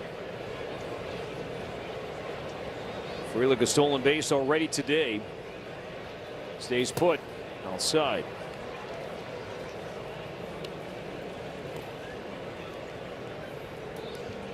It seemed like when Bonda has good outings, it's directly connected to his command. He doesn't have that. He falls behind, has to come in there.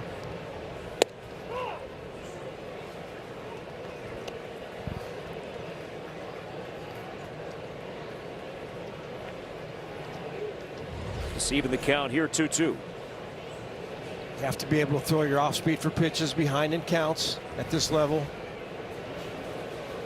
He struck him out. Slider down and away.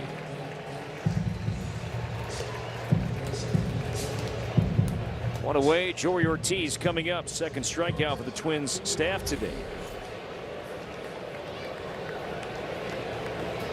After getting back into that count with a strike on a 2-1 slider, he's able to get The expansion there for strike 3, big out.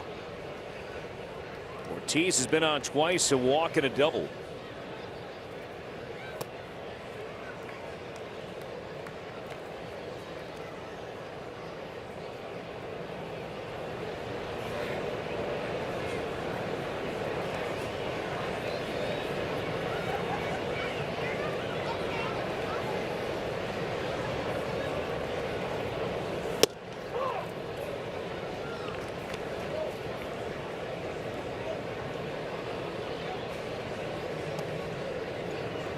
Brewers have won 7 straight games here at Target Field.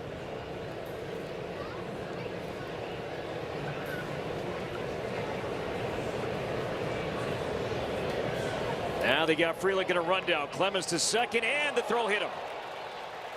And Frelick is safe. So Frelick took off. The Twins guessed correctly. And then Clemens' throw hit Frelick on the back. And he is safe, and now the tying run is in scoring position. Twins did guess right, threw over. You see Clemens tries to get inside to create that throwing lane. Just couldn't give Keyshaw a throw on the inside and give him a chance to make that tag.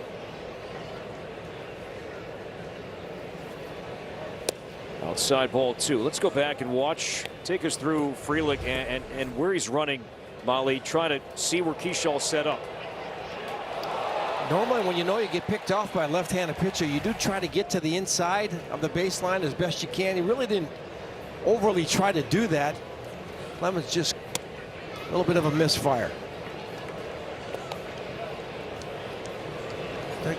Got to give him a stolen base on that, right? Luis Rengifo on deck to bat for David Hamilton. Rengifo's a switch hitter.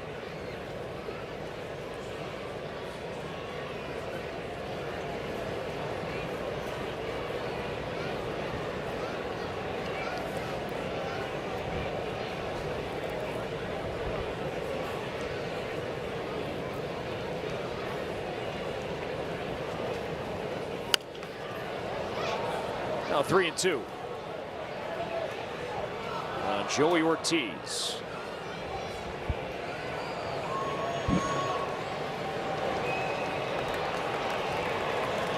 Milwaukee 0 for 6 so far, batting today with runners in scoring position. In that spot once again in the 6th inning with a tying run, Frelick at second. Now Bonda's 3-2. Ball 4.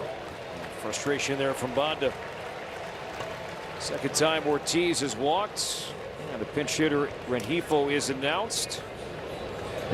We'll see how the Brewers will play this. Rengifo coming up. We saw him play third base in the starting role the last 2 games.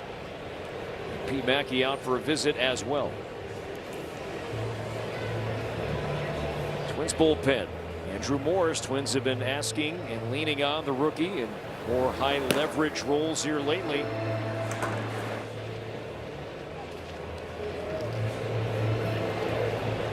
Went 5. It's bullpen going to work. And Bonda 2 on 1 out.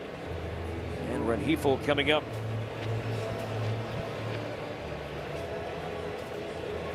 Securian Financial, insurance and retirement solutions to prepare, protect, and secure a confident financial future. Learn more at Securian.com. Rengifo 0 for 8 in this series, is batting close to 100. From the right side against left-handed pitching. Long-time Los Angeles Angel. Now a first-time Brewer.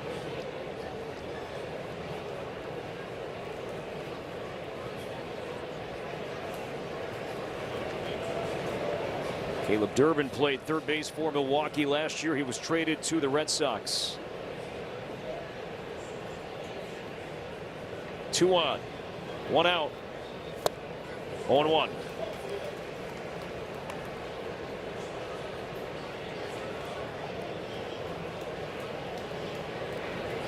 Frelick singled, stole second. Ortiz walked.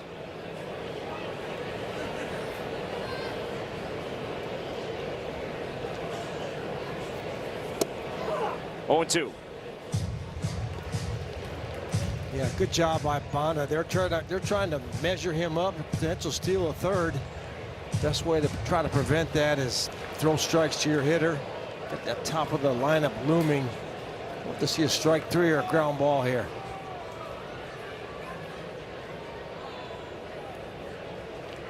Runner stay. The 0-2 pitch. He struck him out. Foul tip hung on to by Caratini. So Bonda with his second strikeout. Churio coming up. Twins have a righty and Morris in the bullpen, and Derek Shelton will make the move here in the 6th inning. So Bonda, after walking Ortiz, a mound visit from Mackey, 3 pitches, and the pinch hitting Rengifo strikes out, and there are 2 down. Not out of it yet. As Bonda departs, the rookie Morris coming in. Churio to bat, 2 on, 2 out in a 1-run game.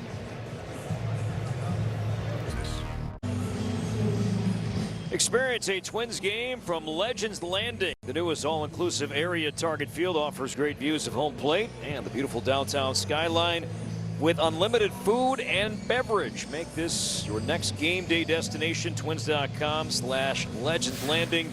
Caught up with a legend before the game. The great Ken Herbeck stopped by to say hello. Always great to see Twins Hall of Famer. Yes. Two-time World Series champ. Andrew Morris is on here. Molly, big spot. It's a big spot. He was the unfortunate loser in the first game of the series on that controversial obstruction call. Now he's got a tough order here with Churio on the box. Well, it's a good fastball. We know that Churio is looking for a first pitch fastball. That one well off the plate at 97, ball 1. Churio is 1 for 3 today. He's had teammates on base each of his last now 3 plate appearances. 96 for strike 1. Morris has inherited 4 runners this season, 1 of which has scored. He's worked back-to-back days once. Now throwing for the 2nd time in this series after throwing here on Friday. As Molly mentioned, 1 and 2. Good pitch right on the corner.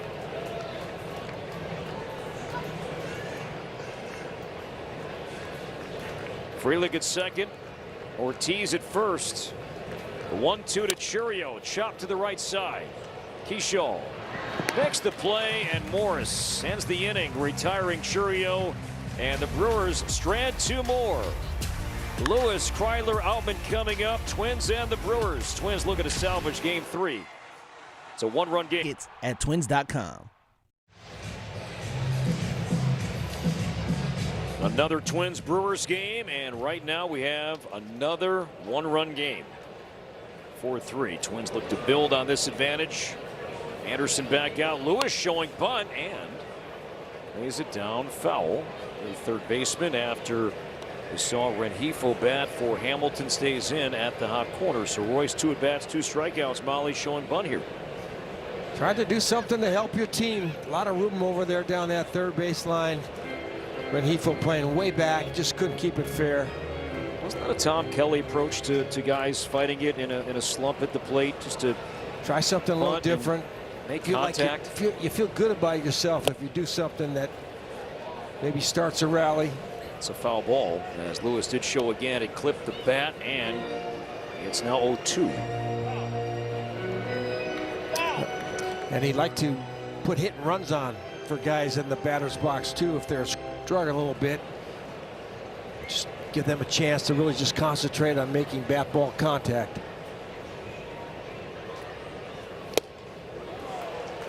And 1 away as Roy strikes out for the 3rd time. If you missed it in our pregame show, Molly sat down, had a wonderful conversation with Derek Shelton, and your last year managing the Twins 2018, Shelty was your bench coach. Yes. But Shelty has talked often about the role he was in then compared to now, that as the hitting coach, you would often be there in a different way than managers are for players. As guys were struggling, and maybe it was a harder conversation with managers, they felt more open to speaking with hitting coaches. So in Royce's case, you know, Shelty's been a hitting coach, but maybe it did go up to Keith Beauregard and the members of the hitting team and say, hey, I'm thinking about bunting here, my 3rd time up, considering how it's going. and maybe went back and forth with them a little bit. Well, you know, there's different dynamics to the relationships, manager to player, hitting coach to player. They're all important for sure, but sometimes that hitting coach is spending so much more time with that player in the cage every day.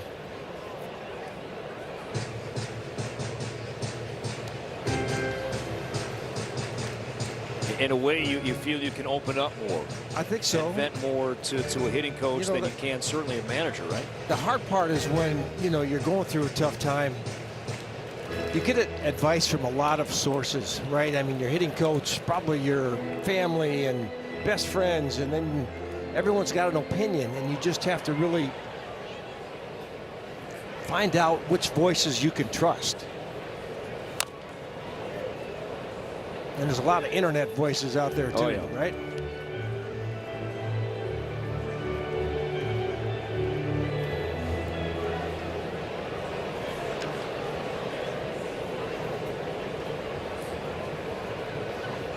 Kreidler 0 for 2. And Anderson, sweeper, strikes him out. And quickly 2 down. And Pat Murphy with lefty James Outman due up. Has a lefty ready in his bullpen. And a pitching change is forthcoming. Anderson started the 5th, gave up the homer to Jeffers. Back out for the 6th, a couple of strikeouts. He will depart as the Brewers make a pitching change. Did I love our Delta drone cam through the top canopy here at Target Field.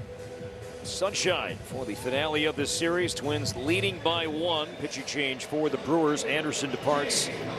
Lefty D.L. Hall is in. James Outman due up 0 for 2 today. Mentioned Hall's name earlier as he came to the Brewers with Ortiz from Baltimore, the Corbin Burns trade. Yeah, good numbers for Hall. The only blemish really in his pitching line so far this year, control has been a little bit of an issue. He's got 15 walks in 20 innings, but only given up 10 hits. Challenge from Contreras. The catcher's challenging the pitch. Call the ball. And he has been pretty accurate in this series. And he is correct yet again. Strike. Milwaukee has 2 challenges remaining. So 2 successful challenges for Contreras today, and the Brewers maintain 2 challenges. Twins have 2 left as well.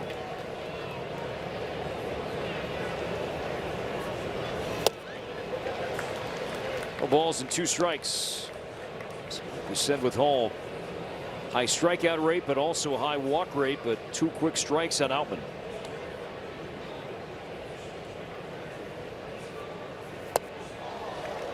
Inning over.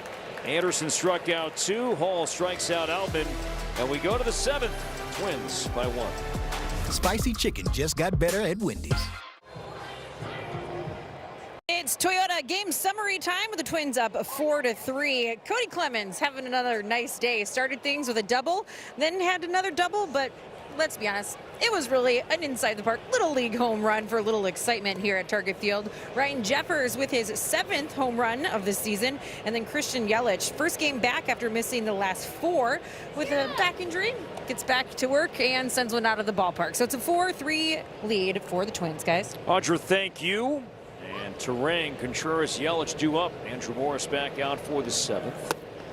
The last out in the 6th. Now Morris for hitters 2, 3, and 4.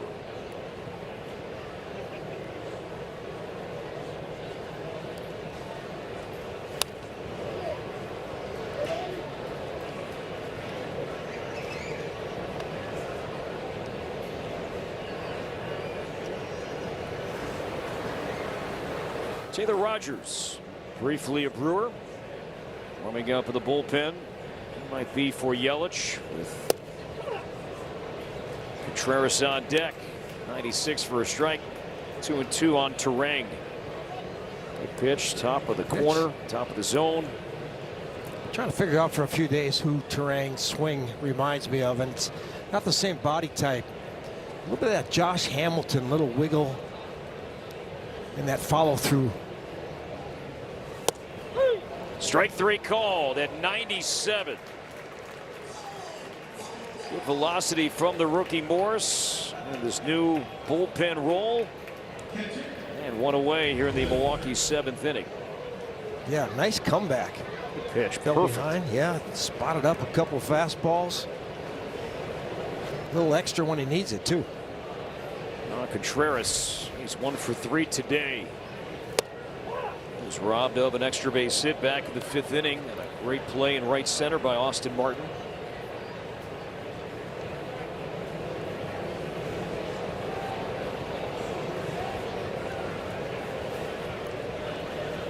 Martin will lead off the bottom half of the inning.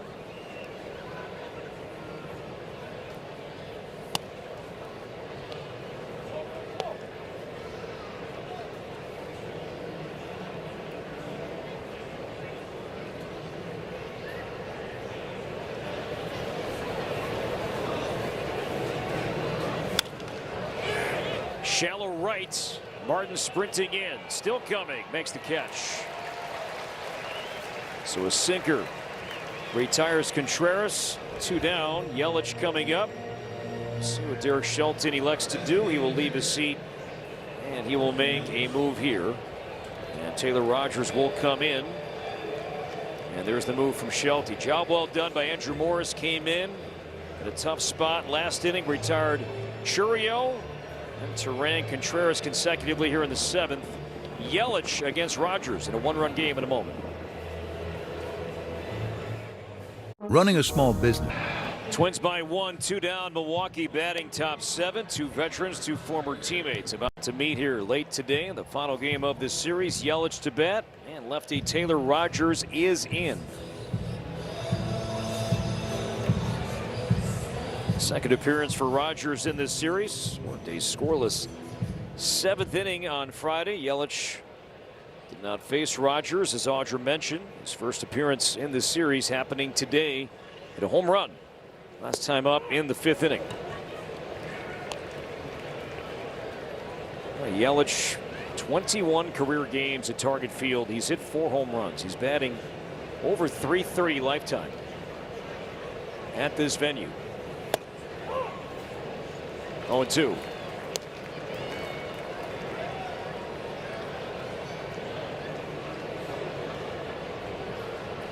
Job well done by Andrew Morris out of the bullpen.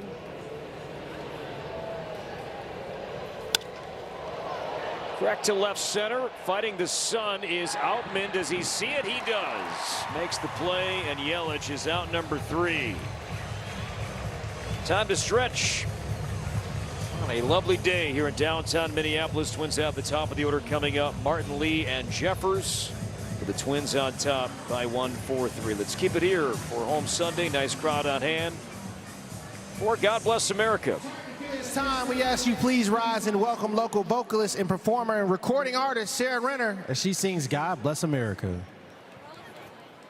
God bless America, land that I love. Stand beside her and guide her through the night with a light from above. From the mountains to the prairies to the oceans white with foam. God bless America, my home sweet home. God bless America, my home sweet home.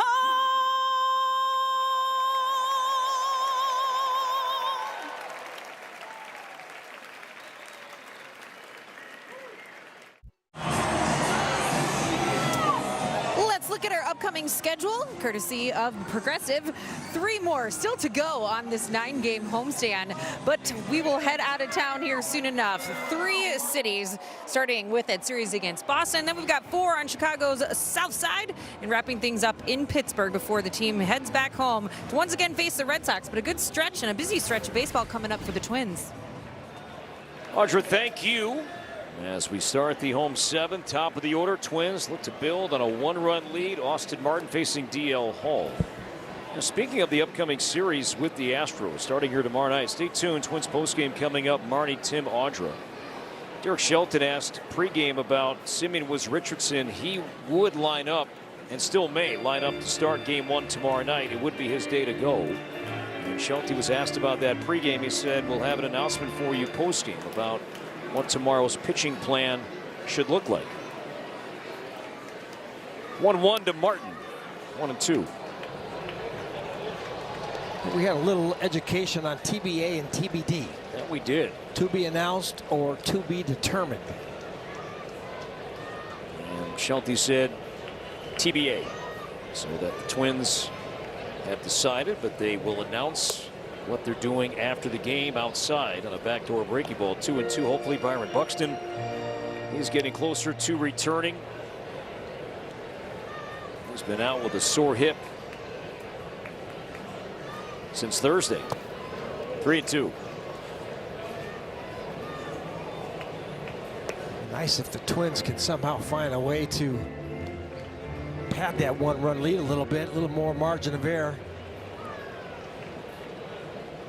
Got the right guy leading off here. In the air to center field, has some carry, but it'll stay in the yard. Almost down to Neem Mitchell. In center field, 384 feet. And a long out, number 1 for Martin.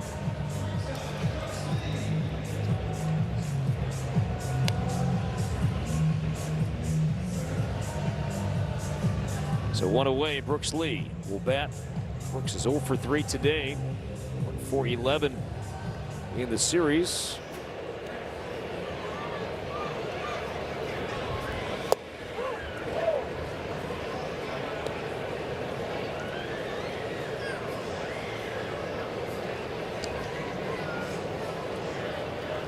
Lee has lined out his last 2 at-bats.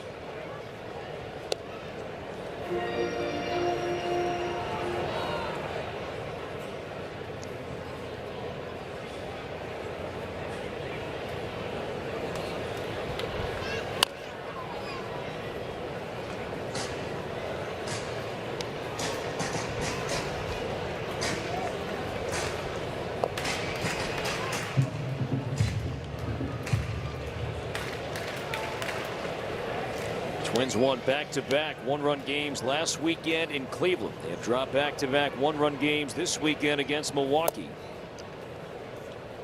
Clinging to a 1-run advantage late today.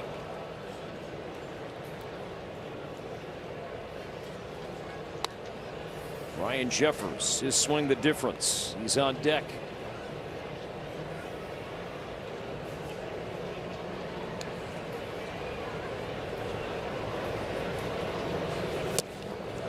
Two down.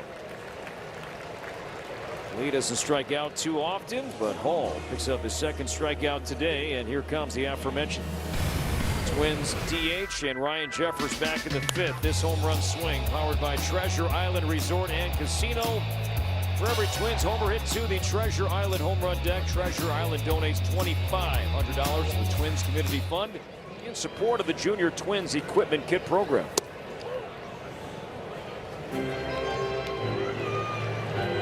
Jeffers responsible for 2 of the 4 Twins runs today. Solo home run, nearly 390 feet. Yeah, probably not going to be the hardest hit home run that we see from Ryan Jeffers, but good carry out there to left field on that off-speed pitch from Anderson.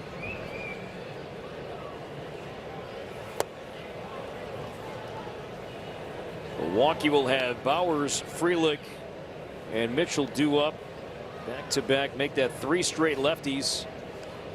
So it looks like Rogers will come back out for the 8th inning. Now 2-2.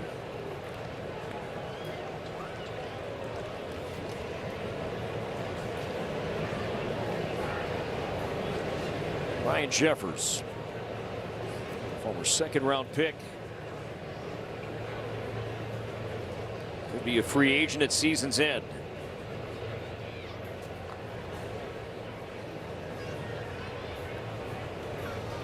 2-2. Strike 3 called, and Jeffers will challenge. He thought that was outside. Challenging the pitch. And watching it live, it did look to be away. And it was. The pitch is the ball. Well, catchers know too, right? I mean, even though he's DHing today, but that was off by more than 2 inches. Junior should know better than to try to call that pitch on a catcher.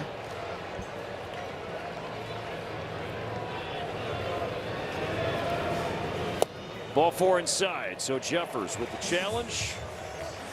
Back-to-back balls, and he reaches for the 3rd time. And that walk rate, Molly, is now higher than his strikeout rate. You talk about Jeffers last year.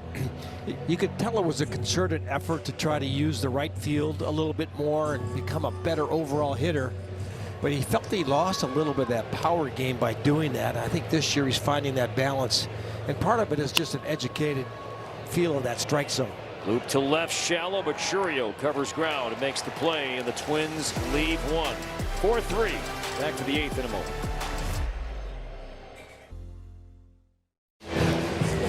Twins lead by 1, 8th inning about to begin. Mentioned across town, Taj Bradley making a rehab start for the St. Paul Saints. It is over 42 pitches, inning and 2/3, 2 hits, a run. Struck out 3, did walk 2. So we'll learn either late today, if not, certainly before the game tomorrow, what this means for Bradley. Meanwhile, Bowers splits the gap in left center field, and he will turn around second base and halt there. It's a leadoff double. So lefty on left, and Bowers doubles against Rogers, and the tying run is in scoring position here in the 8th inning. Yeah, Bowers, the veteran, he's bounced around a little bit, but he is another guy who found a home here in Milwaukee. Left on left, gets a little sweeper. Doesn't try to pull it, stays on it, finds that gap out there in left center field. He walked and scored in the 2nd on here in the 8th inning. He's reached base safely in 18 straight games.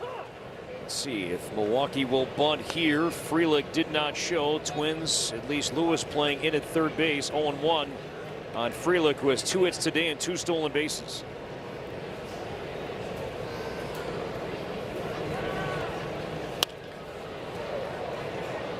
No balls and 2 strikes. And Frelick, what he does well, Molly, even with 2 strikes, he has contact. High walk rate, low strikeout rate.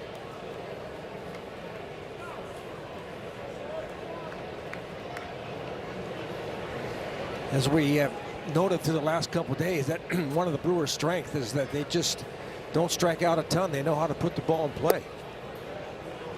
Frelick against lefties has a sub 100 batting average.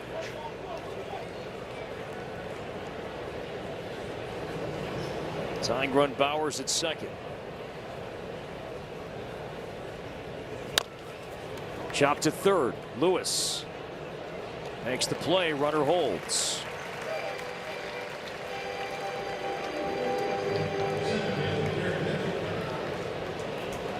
One away, Garrett Mitchell, his spot due up. Let's see if he will be pulled back. He will be, and Andrew Vaughn is going to bat in place of the left-handed hitting center fielder Garrett Mitchell. Derek Shelton keeping tabs inside the dugout. Both bullpens are busy, and for the Twins, it's another one-time Brewer, Justin Topa, warming up. Now it will be a Shelton mound visit, and a move is forthcoming. So Topa is coming in. Vaughn was announced. It'll be a righty-righty matchup when we come back. Milwaukee with the tying run at second. No one does business like Comcast Business. It was a long journey to the big leagues for Justin Topa. In fact, he debuted with the Brewers at the age of 29 years old. And to Pat Murphy, we know him as Justin Topa, but Pat Murphy, Milwaukee's manager, calls him something else. Topa will never know where this nickname comes from, so it's Chips. And then finally, after he was with us for a while, he said, "Why do you call me Chips?" Like, because Arnold signed you with chips all over his stomach, looking at his social media. Pat Murphy. He knows Justin Topa by the nickname Chips, as Topa was trying to find a big league job. Then GM Matt Arnold for the Brewers was just looking at different videos, and sure enough, eating a bag of chips, had crumbs all over his stomach, and he saw this clip of Topa and said, let's sign him, give him a chance. And so when Murphy heard that story, he said, how'd you find out? Arnold said, I was eating. He said, well, from now on, let's call Topa Chips.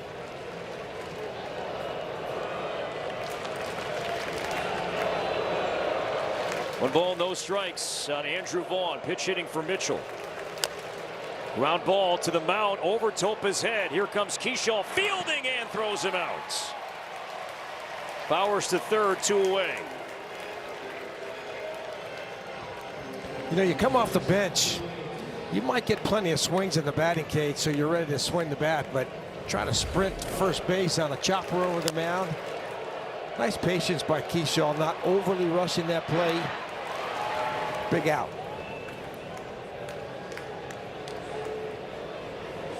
Joey Ortiz came in hitting 189. He's been on 3 times today, 2 walks and a double. Strike 1.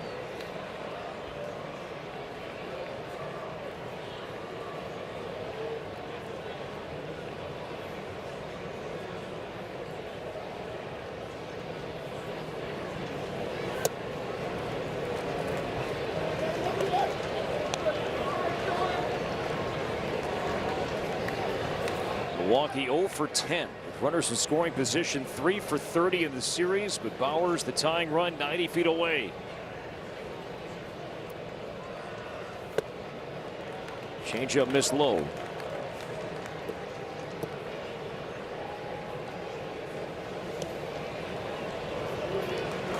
Milwaukee's bullpen. Jake Woodford, righty.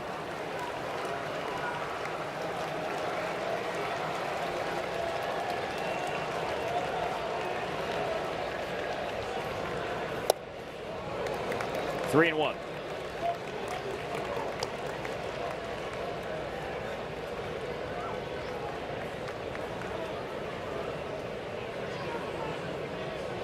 Switch hitting third baseman Luis Rengifo on deck if Ortiz reaches.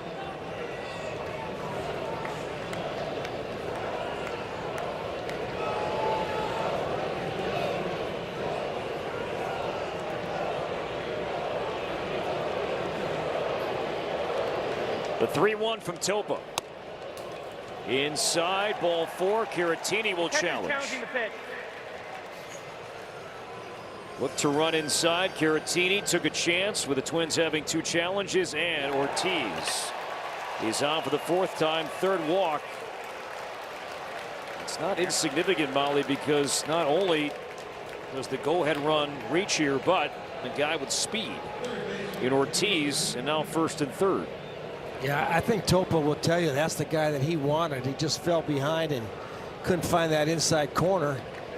He's got speed, and he has a chance with his legs to put himself in scoring position as the go-ahead run. So reset now for Topa. Rengifo's second at bat today. Struck out on 3 pitches in the 6th. Ortiz stays.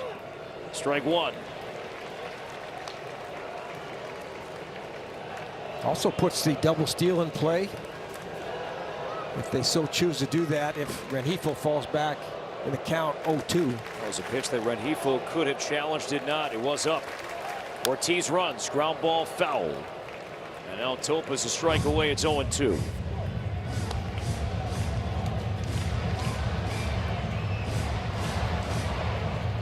We have had wonderful crowds all weekend long. Twins fans, Brewers fans. We've seen exciting, closely played ball games all weekend. Here we are again late today.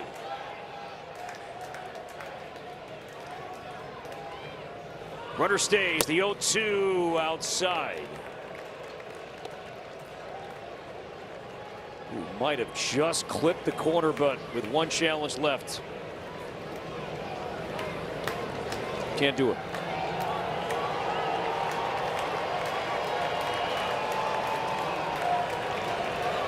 Runner stays. The pitch chopped to third. Lewis has it, throws him out, and Justin Topa comes in.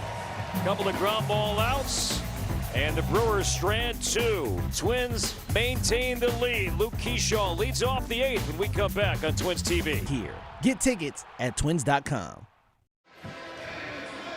Welcome back to Target Field, heading into the bottom of the 8th. Twins ahead 4-3. This copyrighted telecast is presented by authority of the Minnesota Twins and may not be reproduced or retransmitted in any form. And the accounts and descriptions of this game may not be disseminated without the express written consent of the Minnesota Twins. Luke Keyshaw leads off the home 8th. Twins up by 1. Jake Woodford is on a pitch now for the Brewers. At one point, Woodford was a first-round pick by the Cardinals back in 2015, was acquired late in spring training from Tampa Bay.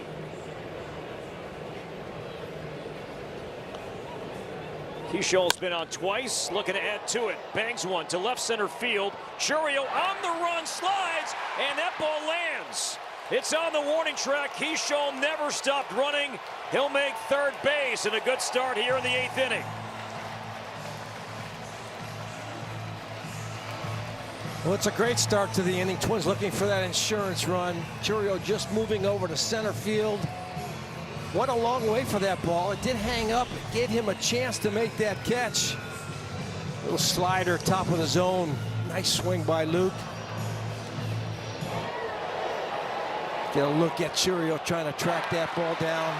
Little slip there at first base by Luke, but when that ball was not caught, no doubt he was going to try to stretch that play into a triple. In and then out. It popped up, hit Bowers. So it was in the glove for a moment there. And then contact on the ground came up.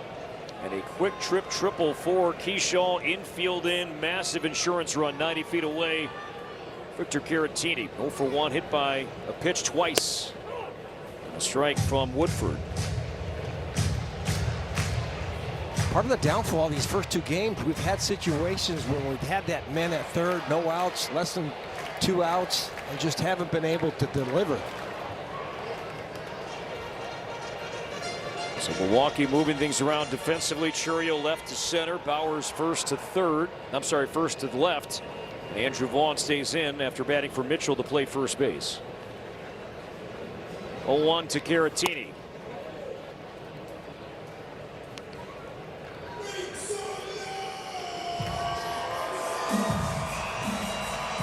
I see in the background of Caratini there, Trevor Larnach. And he is going to bat for Royce Lewis.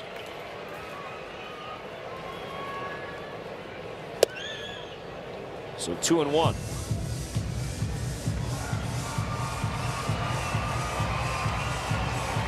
There's Larnach.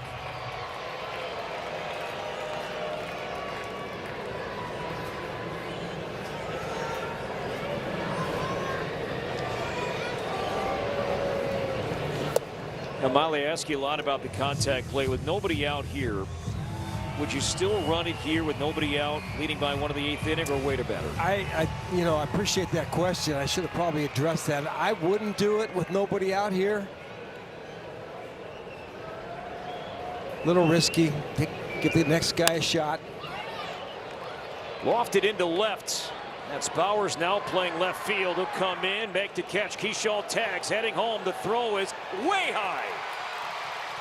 And Keyshaw scores a sac fly from Caratini, and the Twins have a 2-run lead. It's 5-3. Yeah, good send and the correct send there. That ball drifted far enough where you definitely wanted to challenge Bowers' throwing arm, even with nobody out. Big insurance run. No chance for Contreras, and Woodford backing up. So the triple and the Caratini sac fly, and the Twins lead by a pair. And now Trevor Larnach announced. Chris Hook out for a mound visit, and Larnach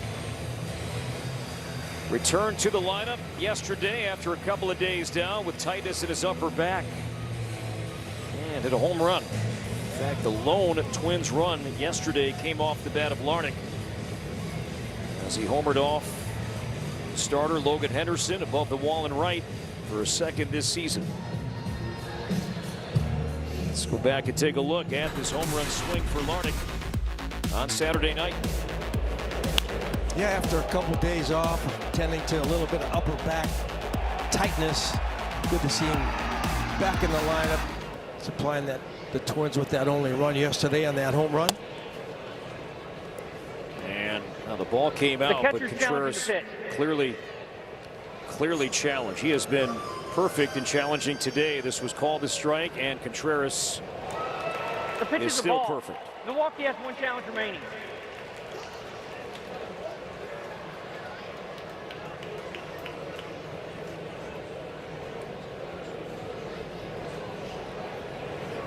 Sorry, the pitch was called a ball, and it was a ball. So Contreras loses that one. Milwaukee down a challenge. So 2 balls and no strikes on Larnach.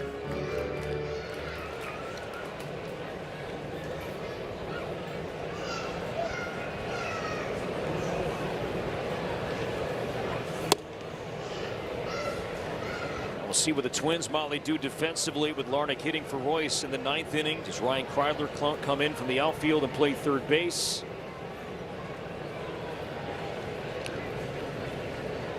This Larnach slide out to left, moving Outman into center. All possibilities for Schulte making the move here. There's some options there. You could even decide to put Gray in the infield and just swap him out. A rocket pulled foul down the right side. 3-2 on Larnach.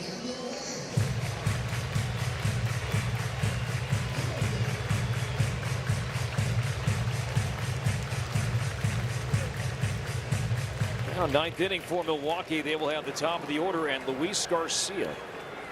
Looks like he'll have the chance to close it.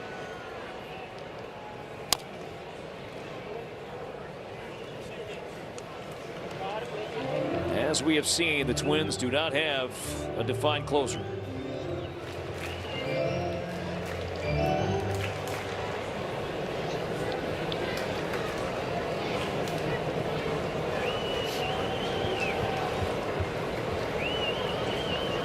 Seventh pitch coming up, 3-2 to Trevor. Rolls it over to the right side. And Bryce Terang throws out Larnach. And there are 2 down.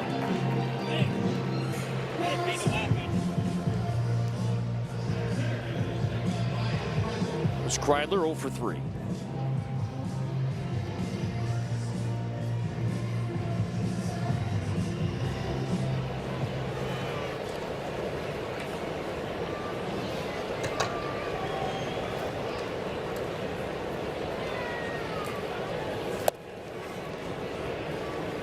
Mentioned that Kreidler rejoined the team earlier on this homestand. Matt Wallner optioned down.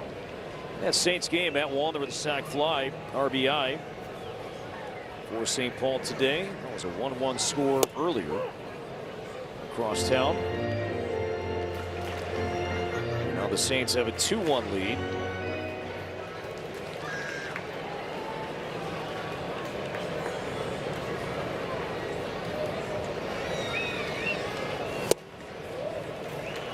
One and 2. So Churio, Terang, Contreras to bat for the Brewers, the top of their order.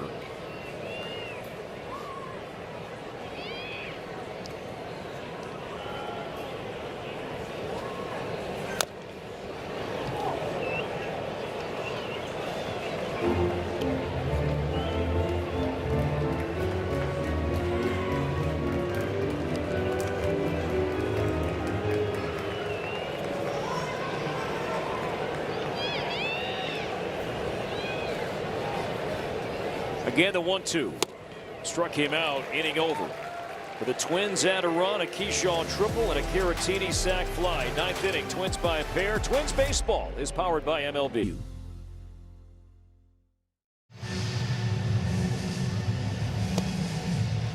Everybody jamming along here at Target Field late today. Twins by 2, 9th inning coming up. And Milwaukee will have the top of its order to bat.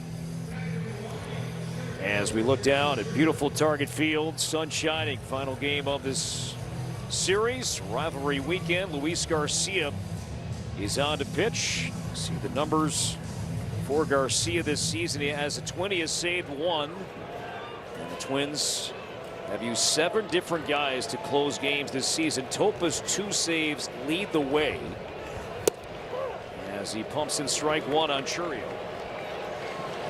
Well, it's been a mixed bag for the Twins bullpen as Derek Shelton has tried to figure out ways to get the most critical outs when you're ahead late in the games. And despite having to use a lot of guys, they've held on to 18 leads out of 20 attempts after 8 innings with leads. So far, flawless relief work today. Molly, Bonda, Morris. It's been good. Rogers, Topa. Not allowed to run. 1-1 to Chourio. Popped up. Third base. And it is Gray now playing third. Talked about the Twins will shuffle around their defense here a little bit. Gray into the game, and he's made some great plays at third base on this homestand. But that one did not have to go anywhere near the tarp. 1 out. And a good start, too, with Chourio leading off there. We have seen some of the things he can do to kind of ignite that Brewer offense. Good to get that first out. So 1 away for Turang. He's 0 for 4. Check the swing. And Caratini asking for Junior Valentine to check, and Valentine is saying no. Let's just play on. Let's do Sherwater at third base, but it's a ball, and there's number 5 from Garcia about to be thrown.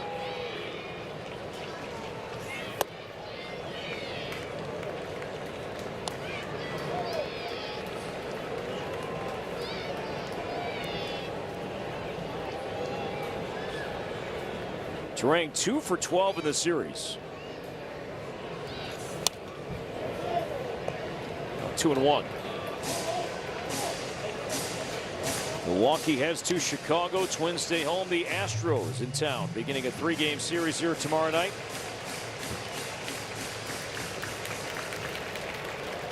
We know that Zebby Matthews will start Tuesday, Joe Ryan Wednesday. Nothing yet announced for Game 1 tomorrow night. Again, stay tuned. Twins postgame with Marty and Tim coming up. Should have more information about the Twins pitching plans.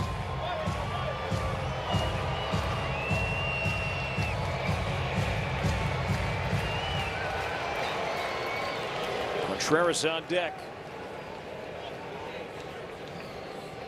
Garcia's 2-2.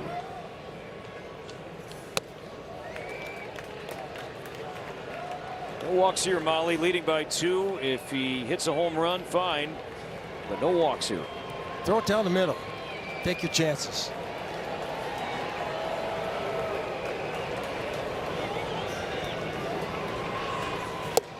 Ball 4. It's inside, and Turang is on.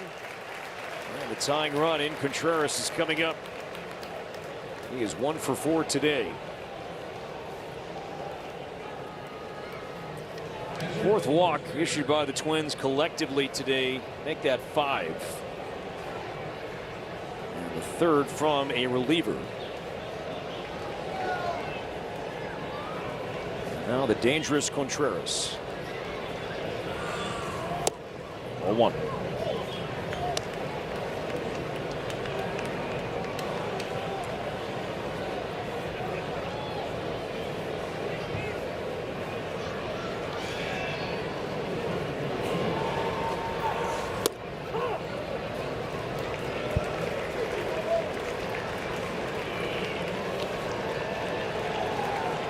Contreras he knows when to take shots for power, but he also can use that hole on the right side. That's there with Clemens holding Turang on and Kershaw playing up the middle.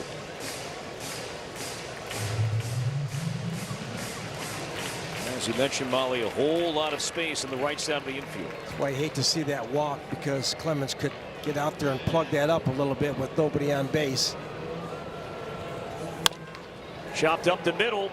Kershaw dives. Ball pops up, no play.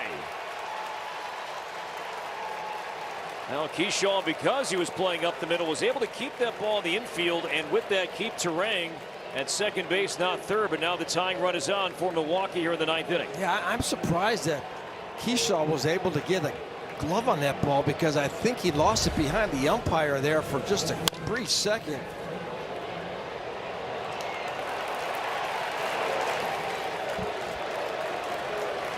That's a good point, because it robbed Drake in the middle of that play. Keyshaw fouled the ball, avoided the umpire, and he had intentions of ripping that ball out of the glove and perhaps a play on the catcher Contreras. It is a hit for Contreras, his second today. Meeting at the mound, Pete Mackey out to chat with Garcia. Christian Yelich is coming up. He's 1 for 4 today with a home run.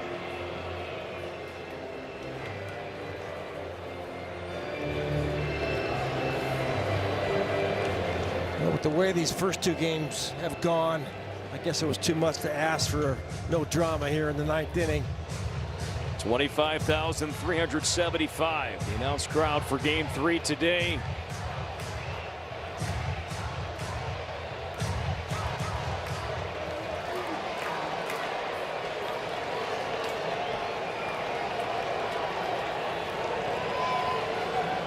Two on, 1 out. Here we go. Garcia to Yelich.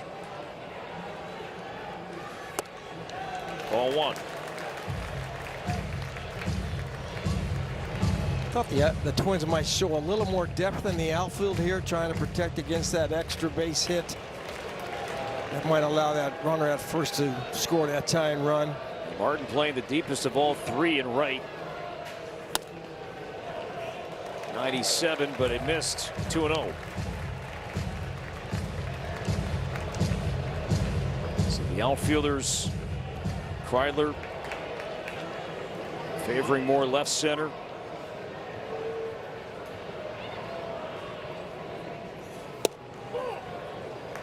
Splitter for strike 1.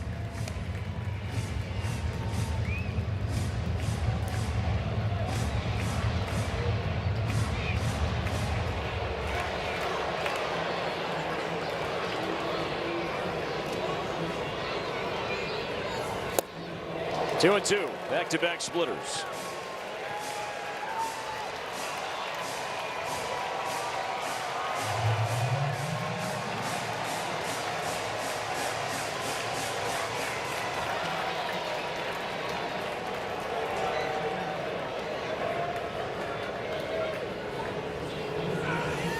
He struck him out, 97. 2 down. Got back in the count with a couple of splitters and then some cheese. Yeah, how about the confidence to get back in the count there on Christian Yelich with a couple of splits? Elevate that 97 at the top of the zone, get the swing and the miss for a huge out.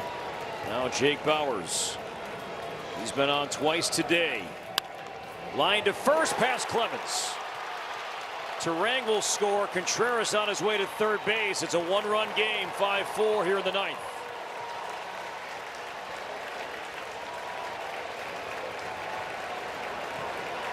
'23rd RBI for Bauers, his second hit. And Contreras now the tying run, 90 feet away. And the batter will be Sal Frelick. Yeah, first pitch splitter there. That's not where you want to throw a split-fingered fastball at the top of the zone.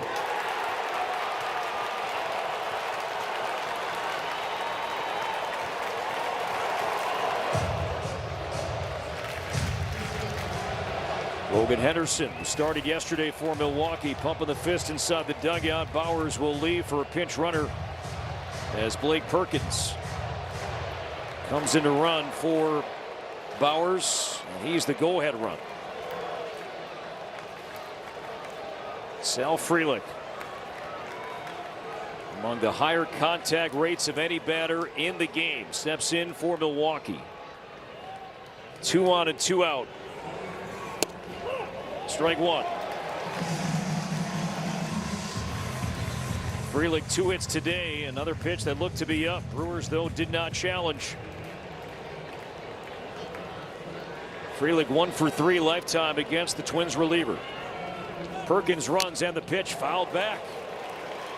And now Garcia is a strike away.